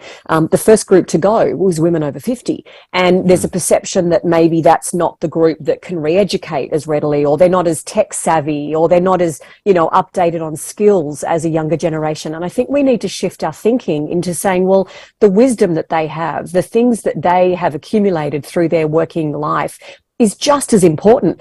But we spoke to a few cultures around the world where wisdom and all of that knowledge is respected. A Queen Mother in Ghana, whose role is now to steer the younger people in her community down a good path, a sensible, wise path. Stay in school, don't have children too early, and they respect their elderly. And I don't know why we maybe just haven't in the past enough. I really wish we did. In terms of physical appearance, there's always so much more emphasis on it for women than there is for men. I can remember years ago when I was in Parliament, in the press gallery, when Cheryl Kernot joined the ALP, there was one day where she turned up accidentally wearing the same outfit as one of the Liberal MPs, and it was a big story. And I remember writing a piece going, well, there were 50 blokes wearing a navy suit there, and no one seemed to think that the fact that all arrived dressed the same was some sort of talking point, but the Kernot thing went on for days. As you get older, Mel, is it almost these days where we're awash with, Botox and fillers and fake boobs and all of that malarkey? Do you feel as a woman that you need to make a conscious decision now whether you sort of rail against ageing by going down that Botox path, or you just need to embrace it? Definitely. And I think the point of everything we write about is it's got to be choice. As long as you hold the power to make the decisions in your life, and be that how you retire, be that whether you continue working, be that having a family, women have always wanted to own those decisions in their life. And I think how they age and how they choose to deal with it aesthetically is up to them. One of the things we've spoken about in the book, we speak to a psychologist who says, as long as you make the decision from the right place, don't think it's suddenly going to fix everything. Don't think it's suddenly going to make you wake up tomorrow looking and feeling 25 again. That's not what it's about. And even the term anti-aging, I object to, because truly you're aging from the day you're born. You're older at 5 than you were at 4. And this continues for the rest of your life. And God willing, it will till you're 100. We need to age. We want to age because nobody wants the alternative. So I guess, why do some people fight it? And that's entirely their choice. But I think one of the things we learned from speaking to women from our research is we're focusing and being afraid of the wrong things. So as we get older, we shouldn't be afraid of wrinkles and grey hair and, a mid extra tire and all of those things that might come with getting older. Like, big deal. We should be afraid of our superannuation. of our access to women's health care. You know, all of those things that actually matter, shifting the conversation to ensuring that women age with dignity, with respect, that we garner as much from them as they do from giving to society, you know, all those things. I think we're kind of fighting the wrong things. I'd be interested to know when you started, how long ago you started out the journey of wanting to write this book, Mel, because, and whether you've grown disheartened over the course of that period because of the broader circumstance. I imagine the sharing of stories and talking to these amazing women would have been quite uplifting. But as you look at the world around you as you've written the book, we've seen things like record low unemployment that have laid bare the fact that there is this endemic structural problem whereby even as there are jobs aplenty, there's this prejudice that exists that means this is a growing cohort of unemployed. So there's no economic reason they're not in the workforce. It is now that there is a clear social issue that we have. And that, I don't know, is that disheartening? Look, to a degree, yeah, of course. I mean, the gender pay gap is there from when women are young. So you accumulate that over the course of a lifetime. And of course, women are going to age disproportionately. And I think one of the things we learned was that it very much depends on your, you know, an older woman starts out as a young girl. So I know that sounds really obvious, but we learned that, you know, whether or not a woman has a safe, stable, supported older life is directly related to whether she had a safe, stable, supported younger life, and the actions that she can take when she's young, be they education, be they financial control. We started doing this. It actually came about from a podcast a couple of years ago. I was approaching my 50th birthday and everyone kept saying to me, oh my God, how do you feel about turning 50? And it was one of those moments where I thought, well, I don't know, I'm okay. I'm the same as I was at 49. And it led us down this path to just explore, why do we put such big parameters around it? And we call it an age cage. There's a different number attached to you and people look at you differently. They perceive you differently. They think that you do things differently. And yeah, okay, the knees might be a little bit creakier and it might take a bit longer to spring out of bed in the morning. And there's, you know, certain things at the gym that I can't do anymore. But my hair, everything else is exactly the same. So we're kind of, there's things that are disheartening, but there's other things that are really worth celebrating. Very much a book for its time. Couldn't have come out at a more important moment, I think. How to Age Against the Machine comes out today from Hardy Grant Publishing. Melissa Doyle, great to speak to you again. Thank you so much for joining us. Oh, I love talking to you guys. Thanks, David. Thanks, Will. Have a good day. You too, Mel. Thank you. All right, we're going to check traffic in just a moment. We've got a Smeg rumour that's come through to us. Coffee Cup is on the line. Coffee Cup, good morning. Hello, Dave and Will. Look, I was at Marion yesterday. That is my shopping centre, and I was appalled to hear that the post office was closing in June. A lot of older people go down there, like myself. At Christmas time, the queues are out the door. You know, you post your letters, you pay your bills. It's so handy. And in a big shopping centre like Marion, That's surprising. If it's shutting at Marion, they're shutting everywhere, aren't they? Oh, how scary is that for old people? Well, Coffee Cup, not just for old people. Not that I'm a spring chicken anymore, but I went to Halifax Street a few weeks ago to update our family passports. And I arrived and pulled up out the front of the post office where I did it last time, and it's all boarded up. They're rationalising a lot of them. Well, what are we supposed to do? I don't know. I don't drive, so... Yeah, you know, not driving makes it hard. That is a great rumour. Thank you, Coffee Cup. That's I should say, though, local knowledge. I did go to the old one next to the GPO, and the people there could not have been any more helpful. They were terrific. If you're building or renovating, your first choice should be in the Smeg showroom. Deadman Distributors. Taste the difference with Smeg. Still time for more rumours if you'd like. I had to get Rosie's first passport and went to West Lakes to get it recently.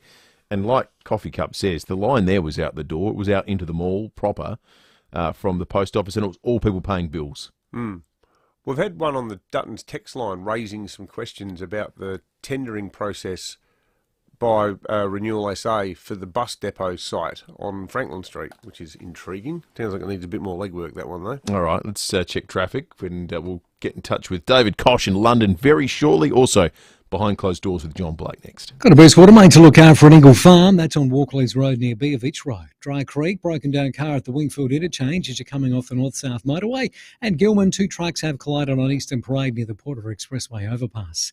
Busy at the moment, Maureen Road at Dawes Road, slow for works at Monopara, Main North Road near Mile Avenue, with cameras Cronulla Drive, Redwood Park and Hanson Road at Wingfield. Time to layer up at Totally Workwear with the best range of quality hoodies, jackets, work boots, pants, shirts and women's wear to keep you protected. Shop Totally Workwear online or in store. Adelaide's most accurate traffic on 5AA. On 5AA mornings, as the cost of living hits home and interest rates go up again, the Adelaide City Council is giving some of its employees an 18% pay rise over 4 years. 18%. That's one of the topics on 5AA mornings. I'm Matthew Pantelis. Join me from 9. Hello, I'm Lynn Andrews. For over 50 years, we have specialised in commercial and residential property management. But above all, we specialise in people, helping to make life easy for property investors and the tenants of their properties. Everyone is treated with integrity and respect. That's the Lynn Andrews way. For commercial and residential property management, we are here to help. Visit lynnandrews.com.au. So you've heard about Call Me Continence products, yeah? Of course. Well, they reckon they're softer too. What's softer than an Angora rabbit? Yeah. Softer than an Angora rabbit wearing a cashmere sweater? Yes. Softer than an Angora rabbit wearing a cashmere sweater laying on a feather bed? Yes. Softer than even that. And if you're on a home care package or an NDIS participant, Call Me will give you a free trial pack worth up to $100. Just go to callme.com.au. Always expect the best from Adelaide Appliance Gallery, home of designer appliances, which means right now you'll save up to 15% on Falcon upright cookers, plus receive a special 10-year warranty for this month only. Also this month, Miele are offering a 10-year warranty. That's a 10-year warranty on Miele this month only.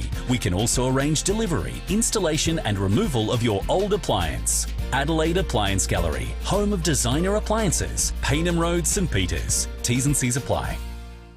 Whether you're a sparky, a chippy, a fiery or a bikey, whether they call you curly, tubby or tiny, whether next door means a few feet or a few miles, we know the weather's harsh in South Australia. But Olympic Industries carports, verandas and sheds are tougher than most.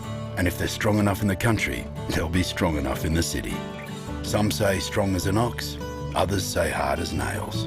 We just say built to last.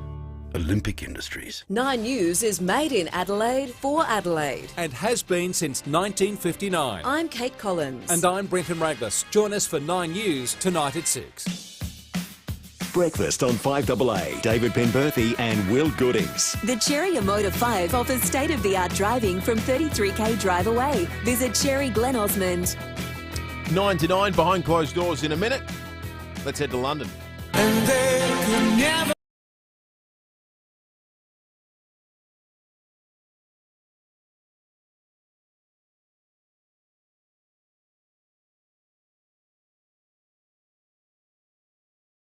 Work that out. Koshy, good morning to you. Good morning. It's so late here that they started rehearsals for the coronation parade thinking no bugger would be awake, except if you're broadcasting back to Australia. So breakfast television done in the middle of the night, Koshy. How surreal. Yeah, I know. How long have you been there? Just arrived this morning. So it's been a big day, but it's sort of, the Brits do this sort of stuff so well. Look, I think we should have an Australian head of state. There's no doubt about that. But this is a bit of history that's going on with the first coronation. Virtually anyone who's alive in Australia can ever remember, and the Brits do this.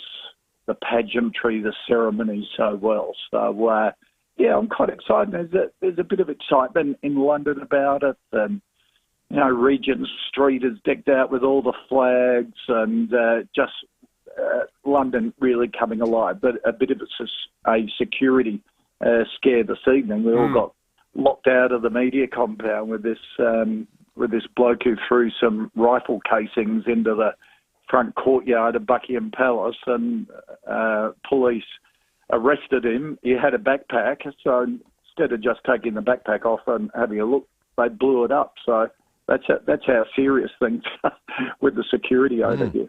What's the media presence like, Koshy? Is it massive? It is. It's a similar setup to the funeral, a bit better organised because they've had more time. But it's in the same spot, same number of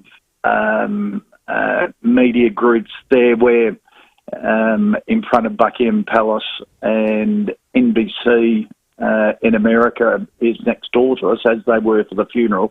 They haven't arrived yet, but they apparently will be later in the week. So there's a lot of interest around the world, and I have my youngest daughter who lives here, and I had caught up with her, I had lunch with her today, and I said, "What's the sense amongst the Brits?" And she said, "Look, Charles isn't as beloved as the Queen.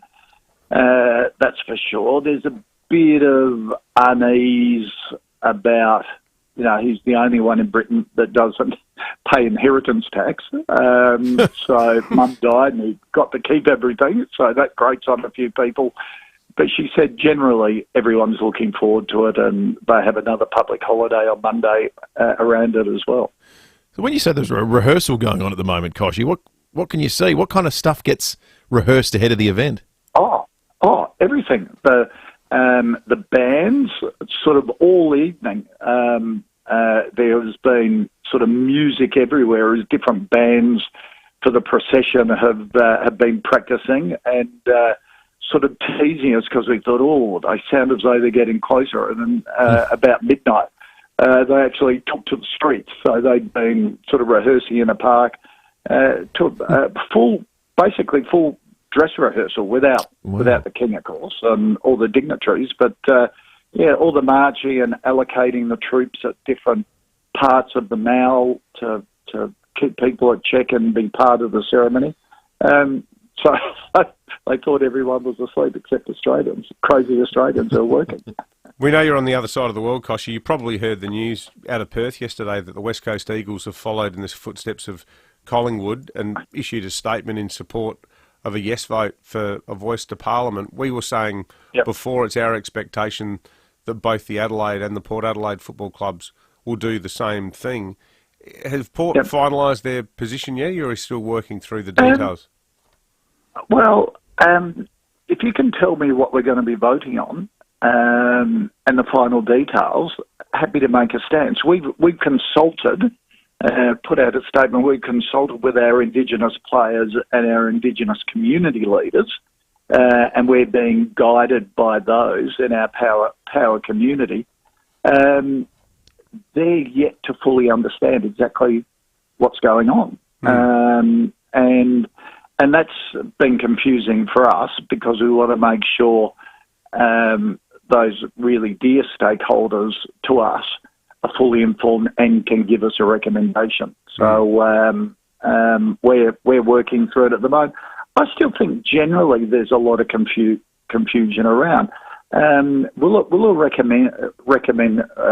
referendum be just to constitutionalise recognition of First Australians, or is it a referendum on the consultative group, or does that come second? And I think that needs to be cleared up for a lot of communities. And once we get the facts, we'll put out a statement. For example, we were fully supportive of a Tasmanian club once we understood what was involved in the financials and things like that. So, we don't want it to be a ceremonial support. We want it to be an informed support. Yeah, absolutely. Well, we'll look forward to the continuing coverage of the coronation by you guys on 7. And at least the coronation doesn't clash with the Port game. That's on Sunday, so you won't be sitting there watching the coronation with one eye on your AFL app. Good on you, Koshy. Congratulations to Coffee Cup, who wins the Smeg Kettle. Thanks to the excellent people at Debney Distributors. Taste the difference with Smeg. It's time to go behind closed doors thanks to Aussie Fast Transport Solutions, interstate freight distribution and warehousing, and local Adelaide couriers. Call Aussie Fast 13 13 64. And when we get behind closed... The 5AA Sports Show.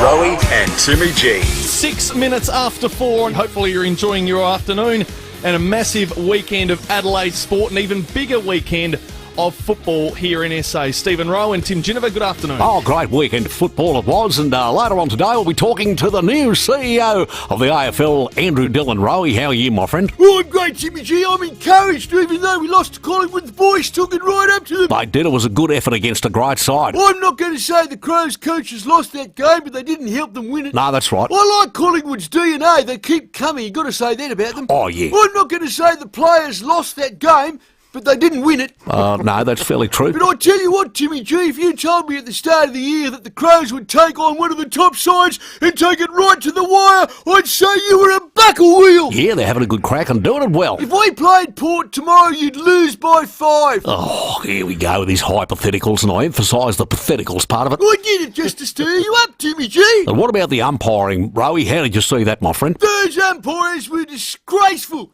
Are you allowed to say that? Yeah, that's all right. But they were. That Darcy Fogarty one knocked the bloke senseless and didn't get a free kick. No free kick, they missed that. They were crap. Are you allowed to say that? Yeah, that's all right. 4 blind mice. Yeah. Are you allowed to say that? Yeah, I think so. Here's a Foodland text message.